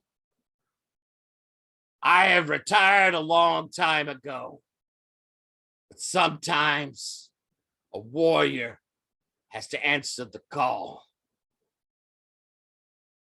I don't need help, but Candyman insisted that he would be in my corner. He's a good guy, And while I don't think I'm going to have to make that tag, the old mountain is going out one last time. She says she's the first lady. But I think we all know who was first up the mountain. And the crowd goes wild as Lilith, what's it look like as you enter? I think because we have Buck Rumford with us now, Jefferson's going to come out in his natural black suit this time. It's not going to make him wear the purple thing the entire time. That'd just be mean. And has that goat-headed cane thing. Not nearly as much pyrotechnics this time because we're in a timber venue. Of course. It's all wood. Yeah. And but I think it's like a confetti instead of pyrotechnics, like confetti and smoke. And like as he walks down, it triggers the I'm so thing. And I think like a Goliath did, Lilith is literally just being carried like on like this palanquin held just by Buck to the ring. And she'll step off it and jump into the ring over the ropes as she lands in, and kind of Master Blaster like. And then she'll like look at the audience like, I'm sorry you couldn't see anything interesting in this Abraham Lincoln but never did anything worthwhile realness wood cabin. Oh, they're booing it up. Take your cheap heat. As Fletcher, first time we get to see the entrance for the Candyman. What do we see? What's the music? It is the Candyman. Of course. Of course. There's a link at the bottom of the character. And so Fletcher comes out and he's got this like green, shiny, kind of, was it like sequiny kind of jacket on. And he now finds out why his credit card is maxed out as this this truck backs up to the arena and opens up and dumps this big pile of candy right next to where all of the kids section is because of the promo with Dr. Retro. There's a kids section. There were enough kids. And it's this, I looked up candy from Seattle. Apparently there's a smoked salt caramel, which sounds delicious. It does sound great. And it's a truck full of them as they dump out, and he's doing his thing as he waves and says hello to everybody and shakes a couple kids' hands. I'm the Candyman. I'm the Candyman.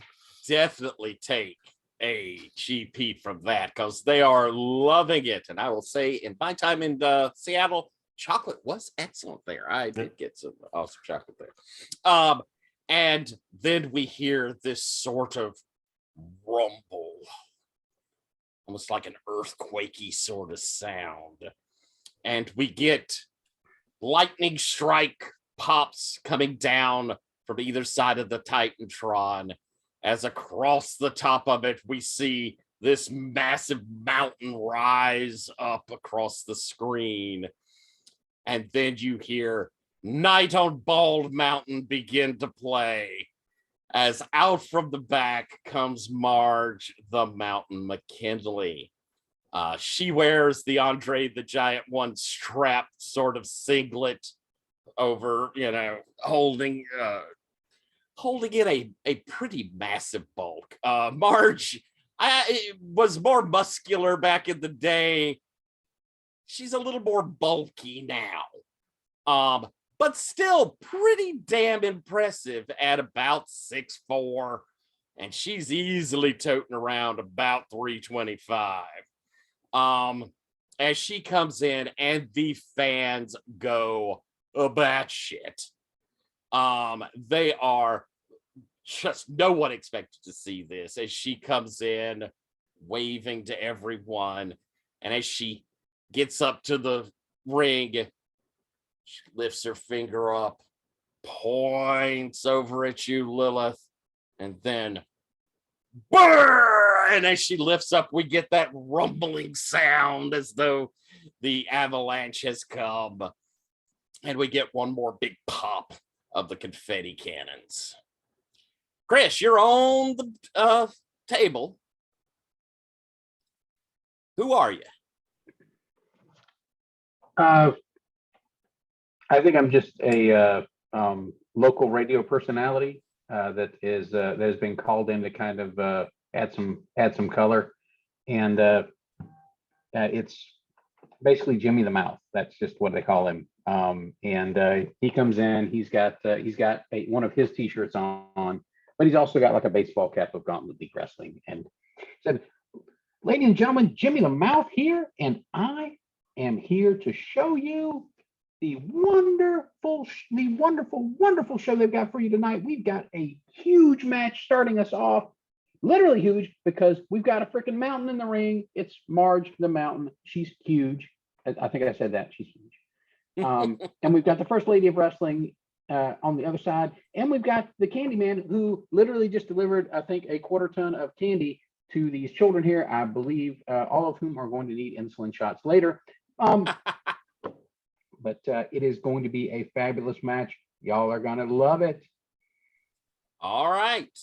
And I think we see Marge get in the ring with you, Lilith. You're going to be starting the match. You rolled your reputation. Got a 7. So yeah. Good. And I don't think we have any more start of match moves. So, well, when you work a match with someone you know is way better than you. I was wondering do you think that is at the beginning? Let me look. What do we think? I would say either the beginning or after the finisher. It's one or the other. Yeah. When you work a match, I think I'm going to say that it is because it's all of these momentum-y things. Mm-hmm. I think I'm going to say it's at the beginning. Okay. So let's roll plus work. It's -1.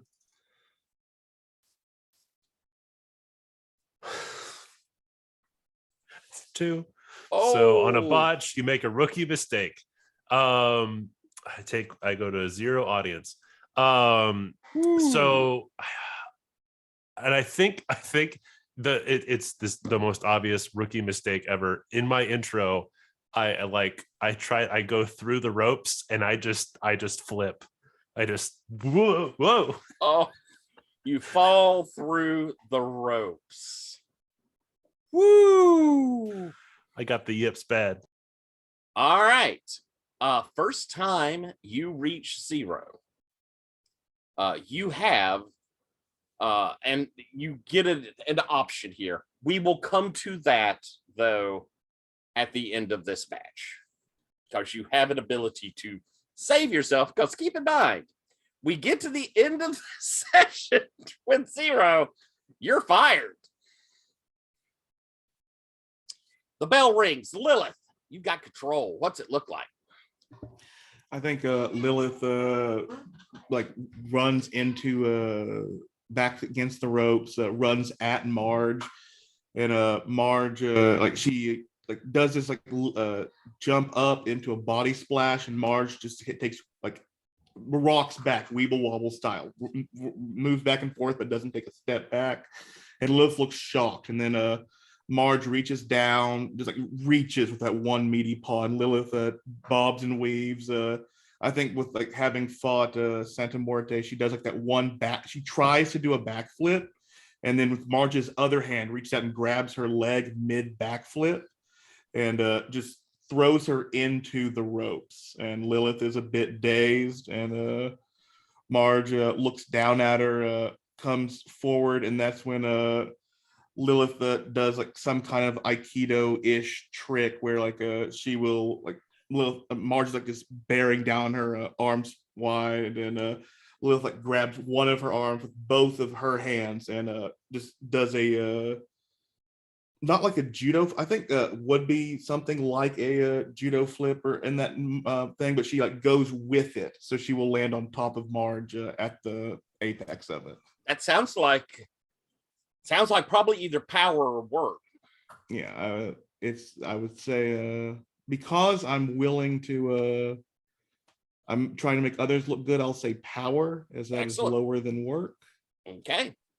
And that is a 6. I will push that up to a 7 and then just keep the momentum by passing control to Marge. All right.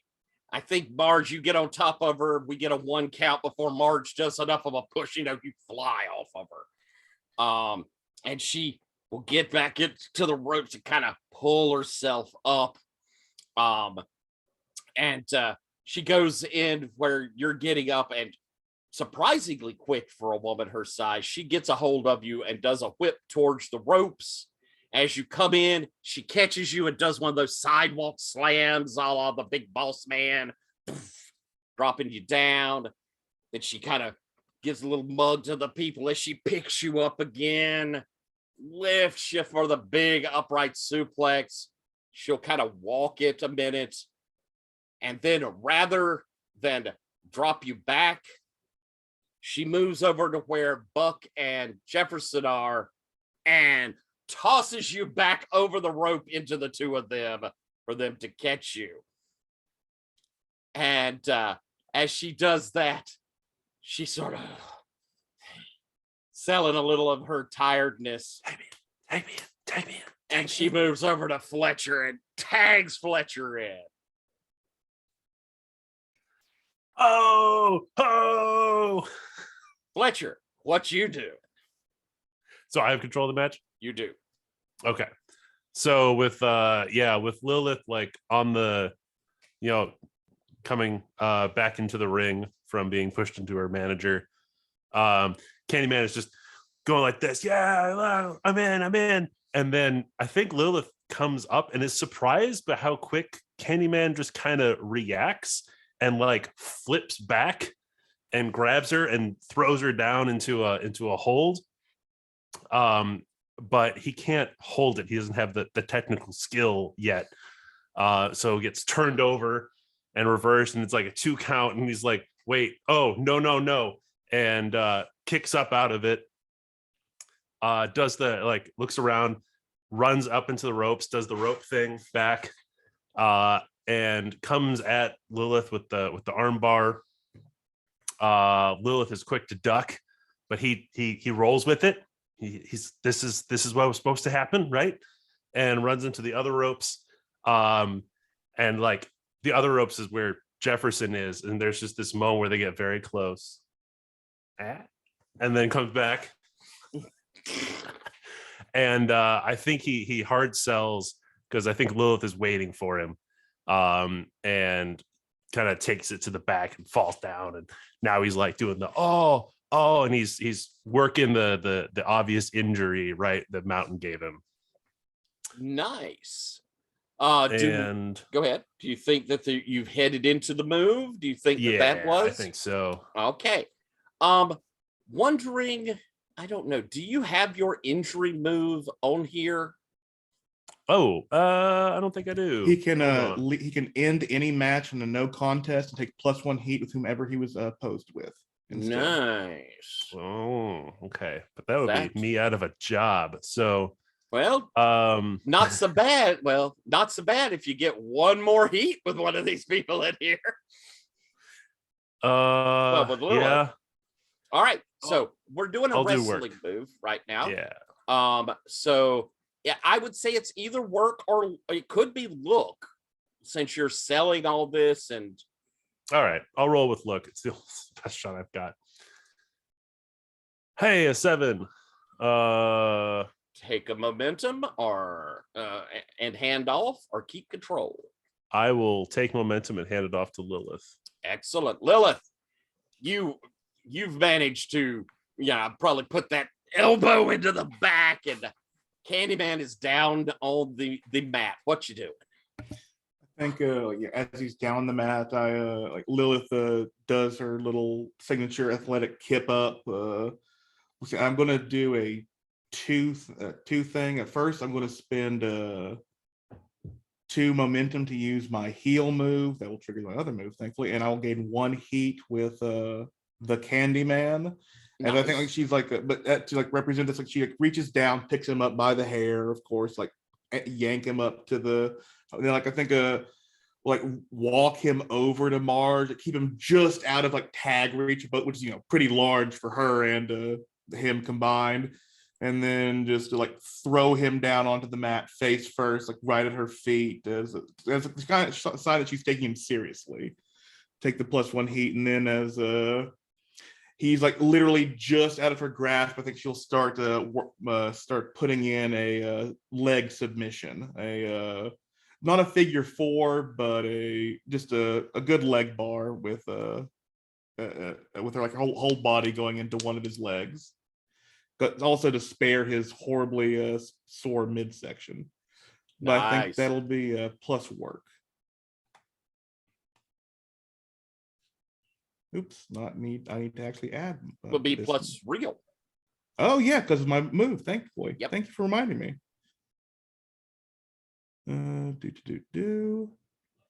that is an 11. Very good. So you're gonna get what, 2 momentum, Mm-hmm. and you're gonna get to let's see, you're gonna keep control, or 2 momentum, or 1 heat. Which one you choosing? I think I'll I will I'll go up to a 4 heat with Candyman this way. Nice. And that I keep control of the match, right? You do. Yeah, I think I'll drag Candyman out of the submission, and then like begin my usual tour of the ring, like I'm going to do, like I'm just he's the Candy Man. He brought a truck full of salted I eat that when I'm on my period. No, this is not a threat. This is a, and then that's when like halfway around, like I'm halfway around like one side of the ropes. I'm getting to where Jefferson, and he's like doing something. He's trying to get my attention. He's trying to signal me, and I finally notice, I'm like, what? And that's when the K-Man comes behind me, drops a bulldog on me, slams me into the mat. I think like, I'm about to do that pop back up, and Yeah, I'll spend a momentum to interrupt you there. Oh, sweet! Hell yeah, take control. So yeah, you're popping back up, and the Candyman like takes you and slams you up against one of the posts. Ooh. You back, Lilith backs up and like faking like the face hit, and like it gets a good pop. So like Candyman's like, all right, I'll do it again, and pushes her again into the post. And but this time like Lilith like grabs Candyman around the waist and then flips him back, and he's not expecting that at all. Takes a hit onto the mat, and he's a little stunned, and he's looking around, and then it's at that moment that I'm trying to work the audience at some point. So to get more audience, I basically need to win the match. Is that, or raise heat, right? You need to raise heat to get more audience. Or if you get the finishing move, we're gonna hear the book here in a bit. Yeah, so I think I'll use both my momentum for my babyface move to get 1 more heat with Lilith, bring me up to 3, and that's as I'm coming up stunned and Lilith is kind of covering her face, I go over to Brock, and I like wrestle the belt out of his hands, and I start like holding it up out of Lilith's reach, and she's swiping for it, and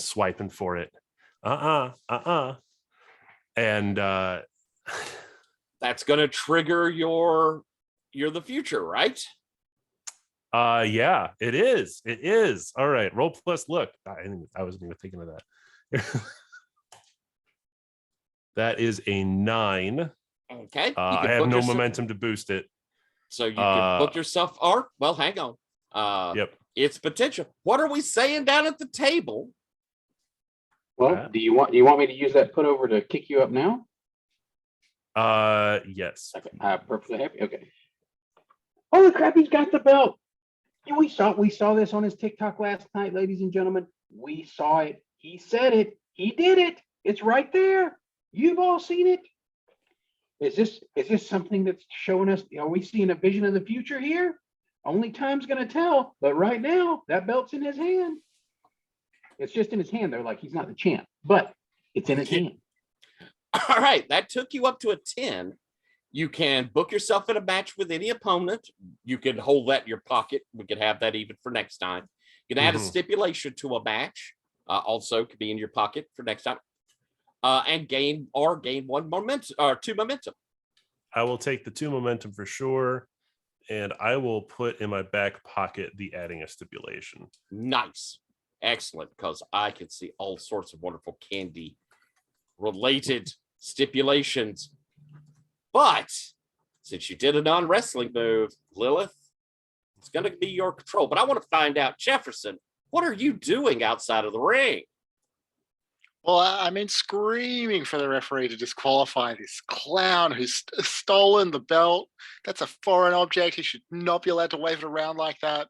And as soon as the referee, looks in that direction for a second, she's gonna swing that cane wildly to try and catch someone.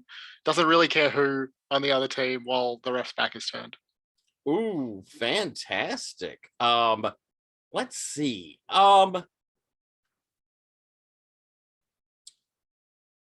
I think that could be playing to the audience there. Does that sound good? Yeah, for sure. Let me just check. My audience is 3 at the moment, I think. Yeah. All right.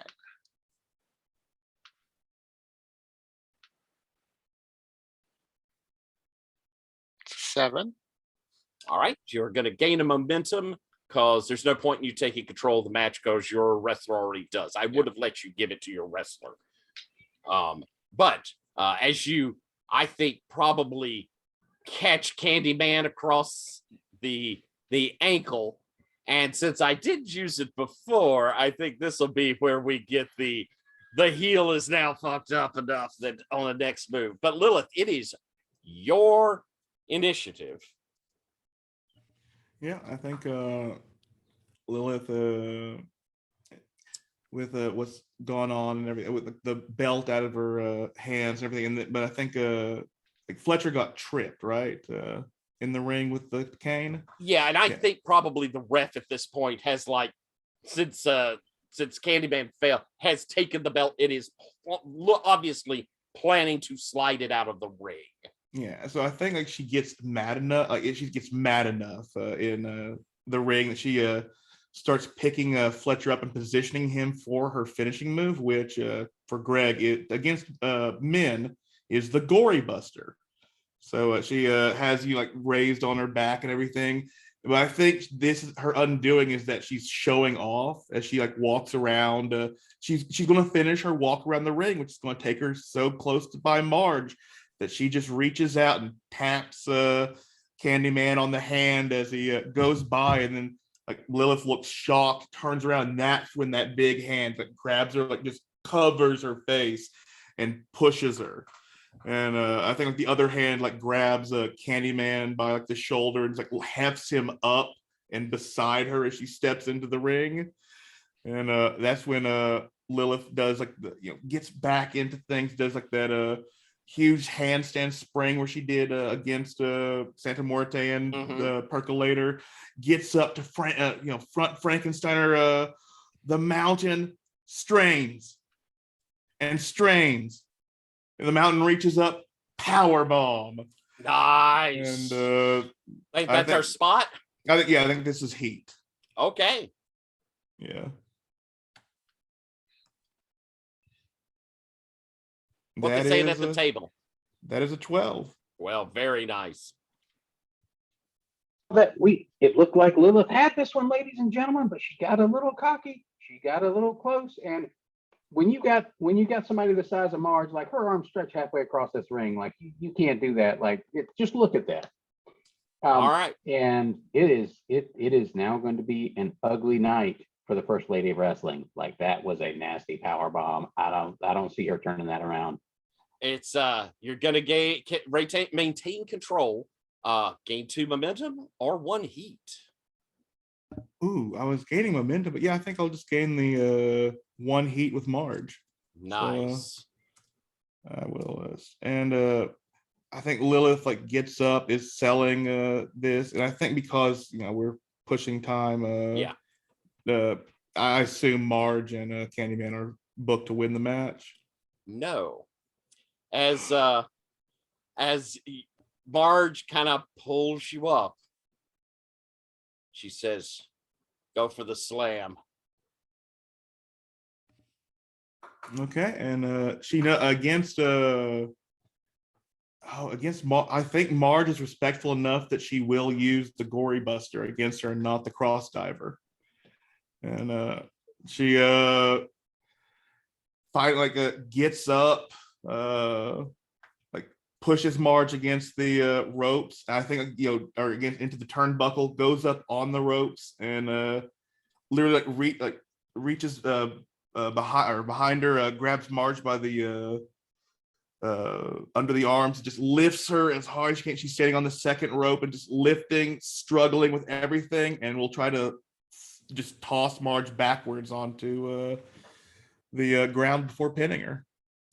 I think there is this strain as you lift her up. Marge has tried to give a little jump to help. Let's see what the finisher looks like. Well, let's hope this 3 momentum helps in the end. Yeah, because the table's already given away. Oh, that is a natural 12. Excellent. Fantastic. This looks amazing.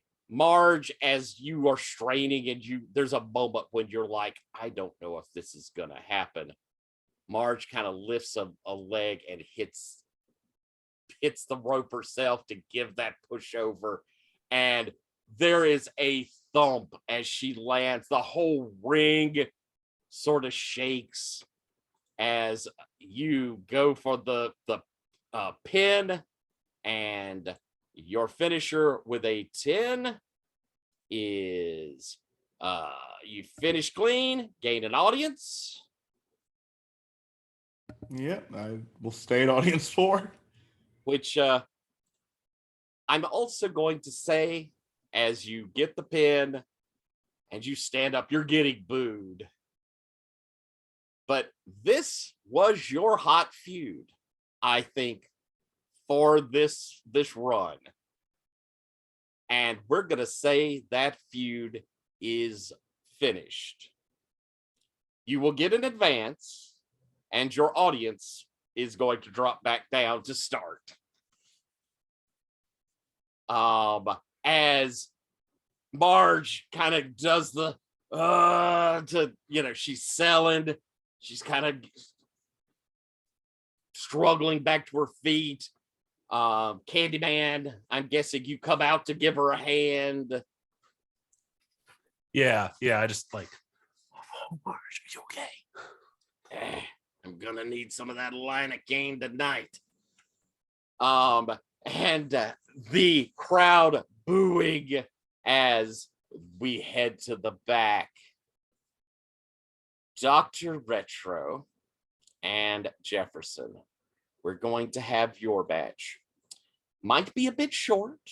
We've got 27 minutes. Jefferson, what is the promo we see as you head into this match? So I'm going to be there with Buck. If Lilith has, made it back, then she'd probably be there as well. Hold on 1 second. 1 second. Fletcher, where is your heat right now? I have a 3 heat with Lilith. Unless you want to spend that last 2 momentum at the end. Yeah, I could spend the 2 momentum. Yeah, I'll do that to gain heat with Lilith. Putting you at 4, giving you an audience of 4 as we head out of this. Keep in mind, you do still have an advance from hitting 0. Yeah. All right, Jefferson, I'm so sorry. Your promo. So I want to keep, like, whether or not Lilith is into this idea, I want to keep the percolator feud alive. So I'm wearing a T-shirt now that has like a picture of a percolator with a red circle with a line through it that says "the brew is through," just as a little detail to set up for next time. But I'm just going to say I'm going to start out very like fired up and defiant, talking about how I can't believe I'm in this disgusting smelling town. The only good thing to ever come out of Tacoma, Washington, because Jefferson has Googled like what is Tacoma famous for, just as I have, is the movie 10 Things I Hate About You. And let me tell you, that was a great movie. But here are 10 things that I hate about you, Dr. Retro. Your stupid hair, your stupid wrestling. Look, I don't know if there's 10 things exactly, but I certainly hate you, Dr. Retro. And I'm gonna and then I just turn to Lilith and say, like, he's gonna kill me. I can't wrestle. He's a professional. I gotta turn that camera off. That's Oh, that is so good. Roll with look.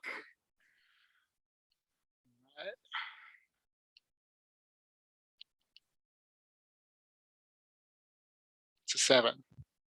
All right.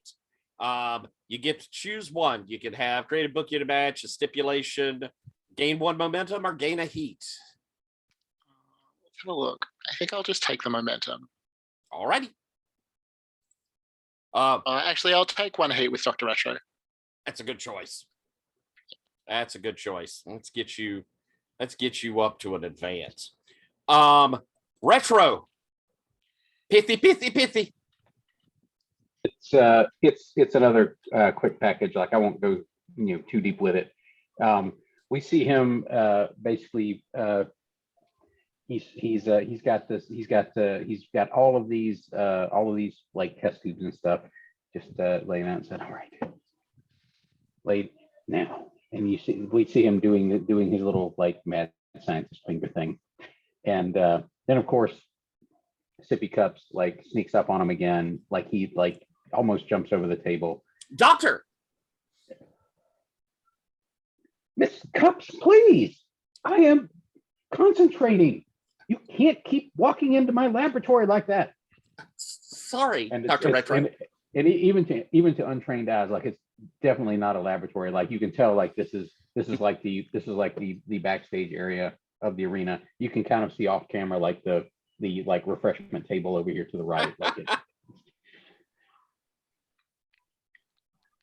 Sippy, listen, I finally get my hands on that thieving, trademark disrespecting Jefferson Inferno tonight. And I promise each and every one of you that the comeuppance will be swift, sure, and absolutely appropriate for all ages. And we're going to see it all tonight. Thank you, Dr. Retro. Looks like this is going to be litigious. And roll that promo. All right. Let's see how this goes. That's a 10. Excellent. So with your 10, looks like you're going to have 1 momentum and pick 1. You could have another momentum. You could pick up a heat. You don't need to add a stipulation you already have, or you could set up a book, put that in your pocket for next week. Oh, I think I'm going to take the extra momentum because I'm going to be spending momentum to make sure this goes off well. Good show. And you've got 4 old Jefferson already. Nice. All right. Intro for you, Jefferson. What's it look like? What is the look as you come down? Well, I mean, I think that he's wearing probably like some trunks that fit poorly, like some revealed to be surprisingly buff under his suit, but wearing slightly baggy or like ill-fitting wrestling gear so it doesn't look like he's so put together. But he's definitely going to come out to Disco Inferno. And like I guess the style is like strutting, but then like sort of selling that he remembers how nervous he is and letting the strut like break down a little bit, and cringing and flinching, but then like building himself back up until he gets to the ring. I think we got Buck with you, but Lilith, I'm gonna keep you off this being down here, conceivably a run-in, but I'm gonna stick you and Greg on the table. I will be sippy cups, of course. Hey, Ooh, wonderful. I'm Lumberjack Thomas, and I'm so excited. Oh, I love it. All right, Dr. Retro, what do we see as you come in? Oh, more smoke and nonsense, as usual. He's he's going to come into weird science. Oh, wait, no. I think I know what he's coming in. He's coming into lawyers, guns, and money. Ooh, nice, very good. Still with the ridiculously broken like smoke machine stuff. But this week, because we have a no pyro rule, it's like boxes of like dry ice that's been sitting out. So as soon as those things pop open, everything, the mist goes up.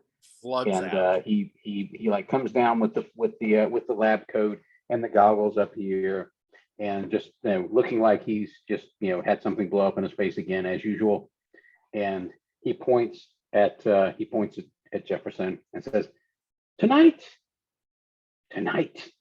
finally, as he climbs into the ring, like surprisingly spry tonight, because you can definitely the audience definitely gets the vibe that Dr. Retro is very into the idea of this match.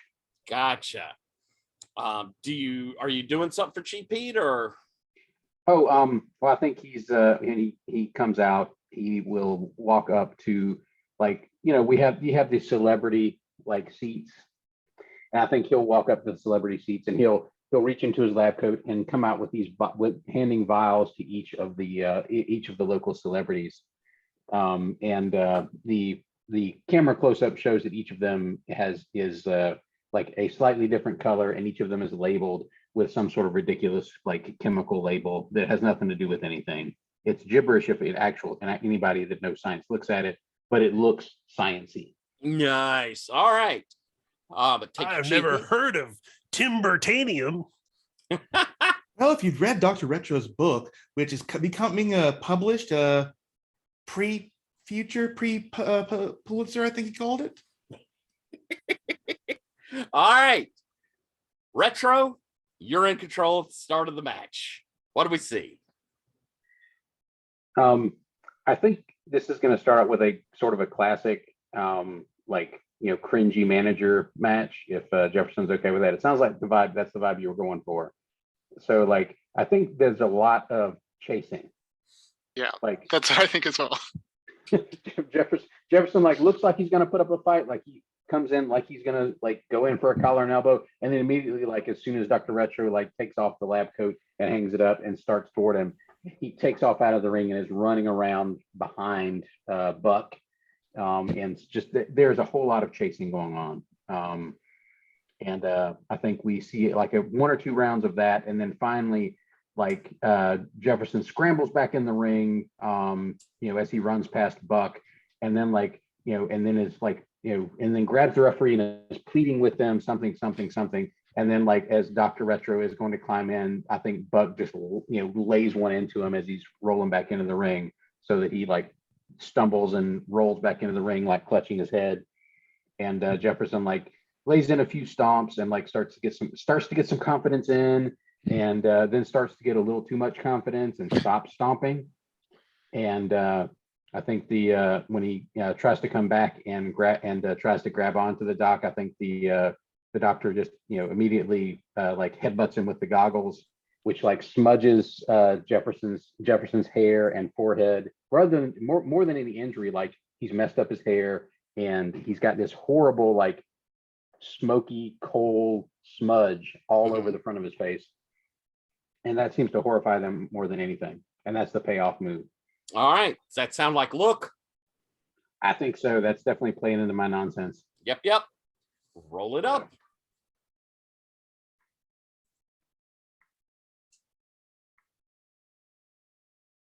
Okay, that is a 9. And I'm going to take that momentum, and I'm going to hand off control to Jefferson. All right, Jefferson, you're all smudgy. You've taken a headbutt. What do we see from you? Well, I think that Jefferson's gonna like sell their headbutt really big, like reel back, like fall into the ropes. Need some support from Buck to like get him back on his feet and his wobbly legs, and then, I mean, is he ready now to actually take on Dr. Retro? So he comes in reaching out his hand for a knuckle lock. But then again, just takes off running around the ring because this is the only wrestling move he can really perform. Same thing. But this time, he is just going to build up enough of a head of steam that he gets ahead of Dr. Retro and can sort of dive into the ring, climb up the turnbuckle real quick, sell a little bit how scared he is to be, off the ground level, but pop open one of those briefcases with this excited look as if he thinks the papers are going to come out, but then disappointedly realize it's only the fluid again. All right. Do you drink the fluid? Or do I you... think that when he sees that Dr. Retro is like right behind him, he will quickly like throw the fluid into his mouth. But maybe Dr. Retro will then like pick him up off the turnbuckle for some sort of suplex. All right. Do you think you're working the audience here, or do you think you were hitting a wrestling combination? I think that's a wrestling combination. I'm excited to roll my first wrestling move. I think that sounds like look to me. All right. That sounds good to me. Here we go. That's all gimmick. That is a 14. Woo! All right, you're going to maintain control, and you have a choice of a heat or or 2 momentum. Well, I'm definitely going to take that heat. Let's see. So that puts me up to 4 heat with Dr. Retro. Mm-hmm. I don't know. Can I turn over control? I feel I'm like laying on the ground selling this big suplex. You can, if you can, and pick up a momentum, or you could work the audience, which would do the same thing. Yeah, so I think that maybe the way I'm going to work the audience is that Buck just jumps into the ring now to protect me.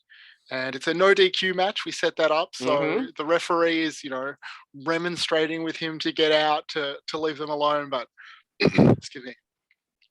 There's nothing she can do. And Buck is going to get Retro up for an awkward choke slam. Not his best move. And then Jefferson, still lying on the floor, clutching his lower back, is just screaming at Buck, "Forget him! Get the briefcase! It's all about the papers!" Excellent. All right, that's working the audience. Rolling with audience.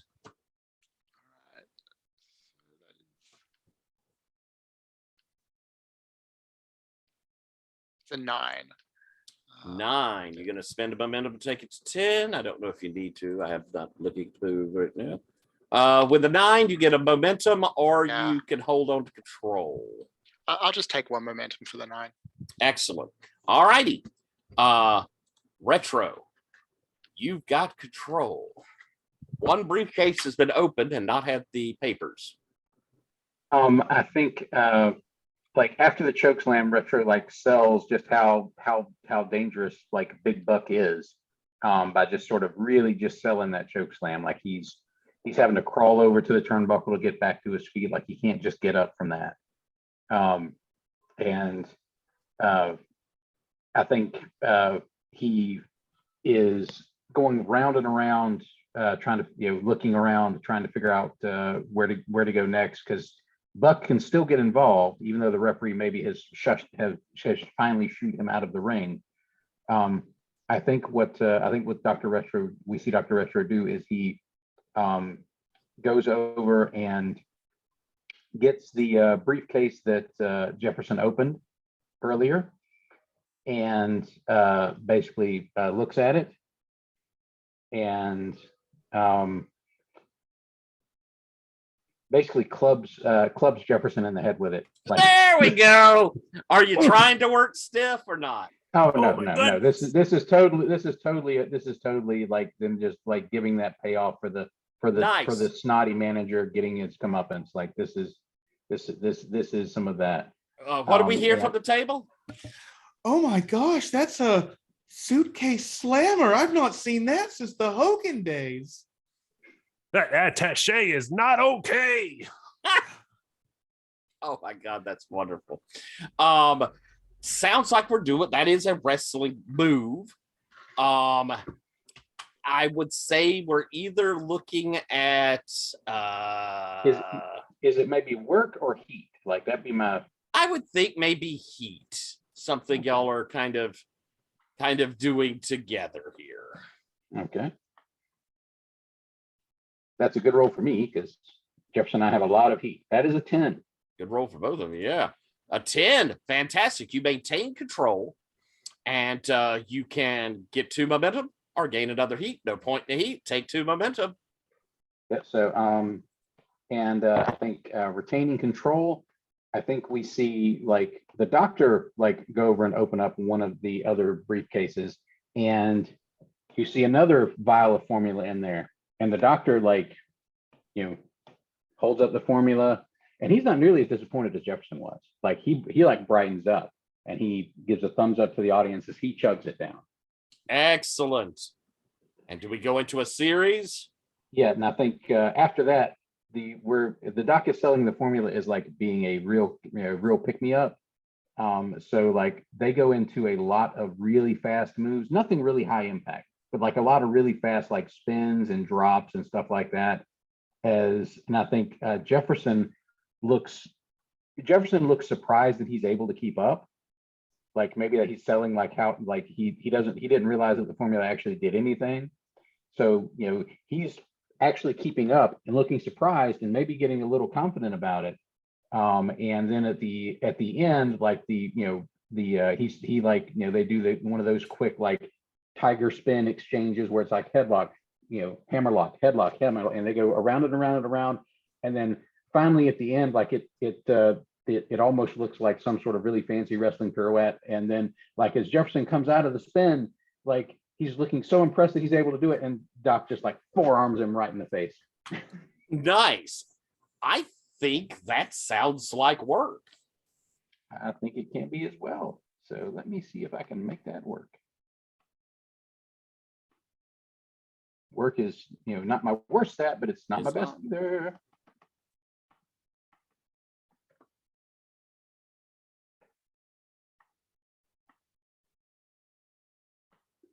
Let's see, that is a 6, but I have a lot of momentum. So I will spend a momentum. Taking it up to 7. You're going to gain a momentum or hang on to control? I am going to gain a momentum and hand off control. All right, Jefferson, you're going to have control as the ref moves over and says, all right, Jefferson, give us something, and then Retro's going over. So Jefferson is like fired up on this sudden sense that perhaps he can work a wrestling match. So he's going to try something he's seen on some tapes from Japan and go for the big chop exchange. So he rears back to like bring this big backhand across Dr. Retro's chest, but then just sells it like he's hurt his hand and just clutches his hand to his chest and like backs away nervously, waiting for Dr. Retro to get back at him. And they go back and forth a little bit. Jefferson does not learn this lesson easily, so he keeps like hurting his hand over and over.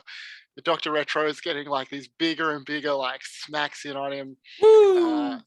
And eventually, Jefferson is just like staggered back, collapses into the ropes, on the ground right beneath that. There's like one briefcase left, right? Like staggers to the ground under it and like furiously starts reaching up, trying to grab that one suitcase, but Retro's standing there over him, like probably stomping him down or something like that.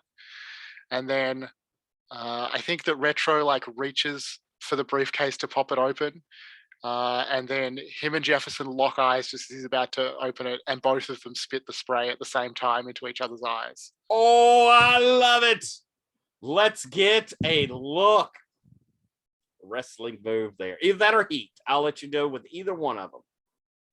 All right. Well, let's go with heat because obviously that's better at this point. It's very good at this Sorry, point. I'm just having a little bit of computer problem. Oh, okay. Sorry, my second monitor just died, but that's all Oh right. no.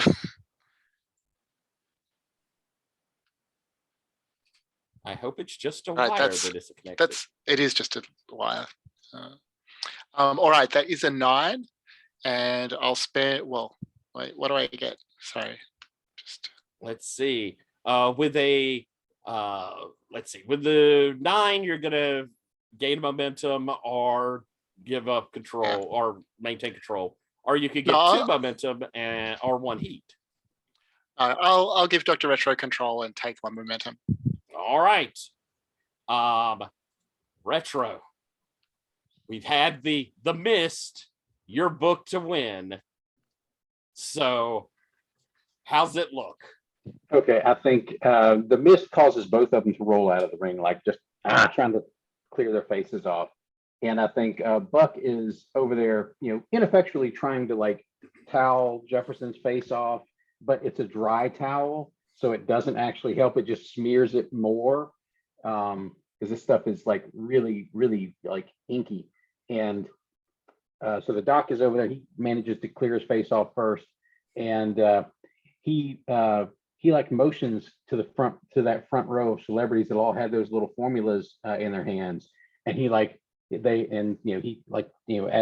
for them back, and of course they pass them over. Mhm. And he brings them all back in, and he opens he reaches under the ring and brings out a bigger flask and dumps all of those into the single flask, and he holds that up. And I think Buck sees him do that and starts to, and Jefferson, I think, shoves Buck in the ring, said, stop him. And then the doc chugs the super formula. Uh-huh. And I think Buck comes over and goes for the choke slam again, but the doctor also goes for the choke slam. And Buck is really surprised. And I think we get this ridiculous pop as the doctor hits this hurricane style choke slam on this like 300-pound monster, surprising everybody, including himself.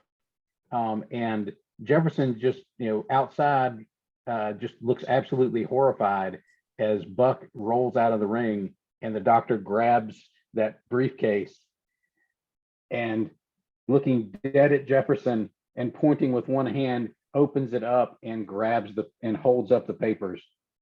There's a hurricane coming. I think you get to roll your finisher.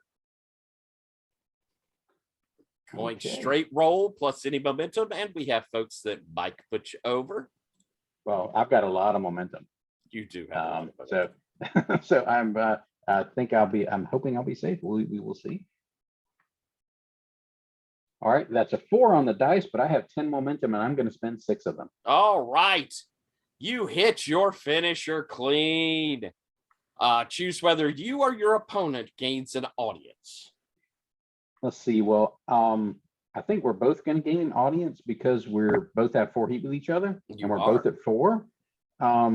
So I think what I'm going to do is I'm going to get a I'm going to since I didn't get to level up last time, I'm going to take that first extra +1 audience so that I can hit 4 audience before the end of the match, I guess.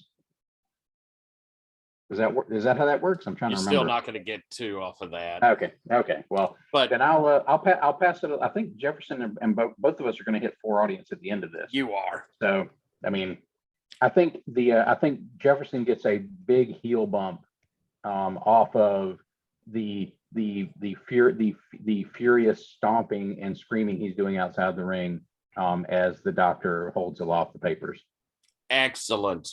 All right.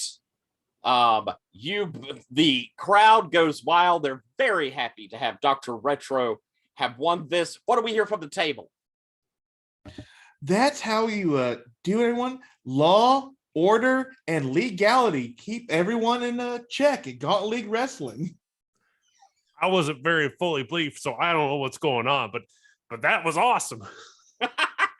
Jefferson, are you selling the outrage? You're muted, my love. Yeah, I mean, I'm mostly selling my like frustration at Buck, who was supposed to be my ace in the hole for this whole thing, you know, berating him as we walk back down the aisle to the dressing room. Fantastic. And as the lights go down, you both have hit 4 audience, and that will give you an advance. We're also calling this the end of your feud, which will give you each another advance. And it will reset your audience back down to start and take your heat down. We're going to take your heat down by 2.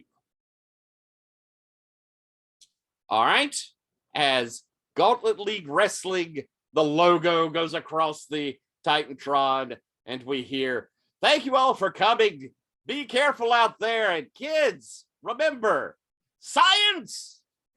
And that is the end of our session. We are right on time, so I don't think we're going to do a Stars and Wishes this time around. We're going to close it up. Next time, we will have Greg back, which is fantastic. We will have the returning cast of our others. We will have the final show of the tour with all that implies. And I hope to have a big old exciting match set. So, folks at home, I hope you've enjoyed it. And if you did, well, watch more.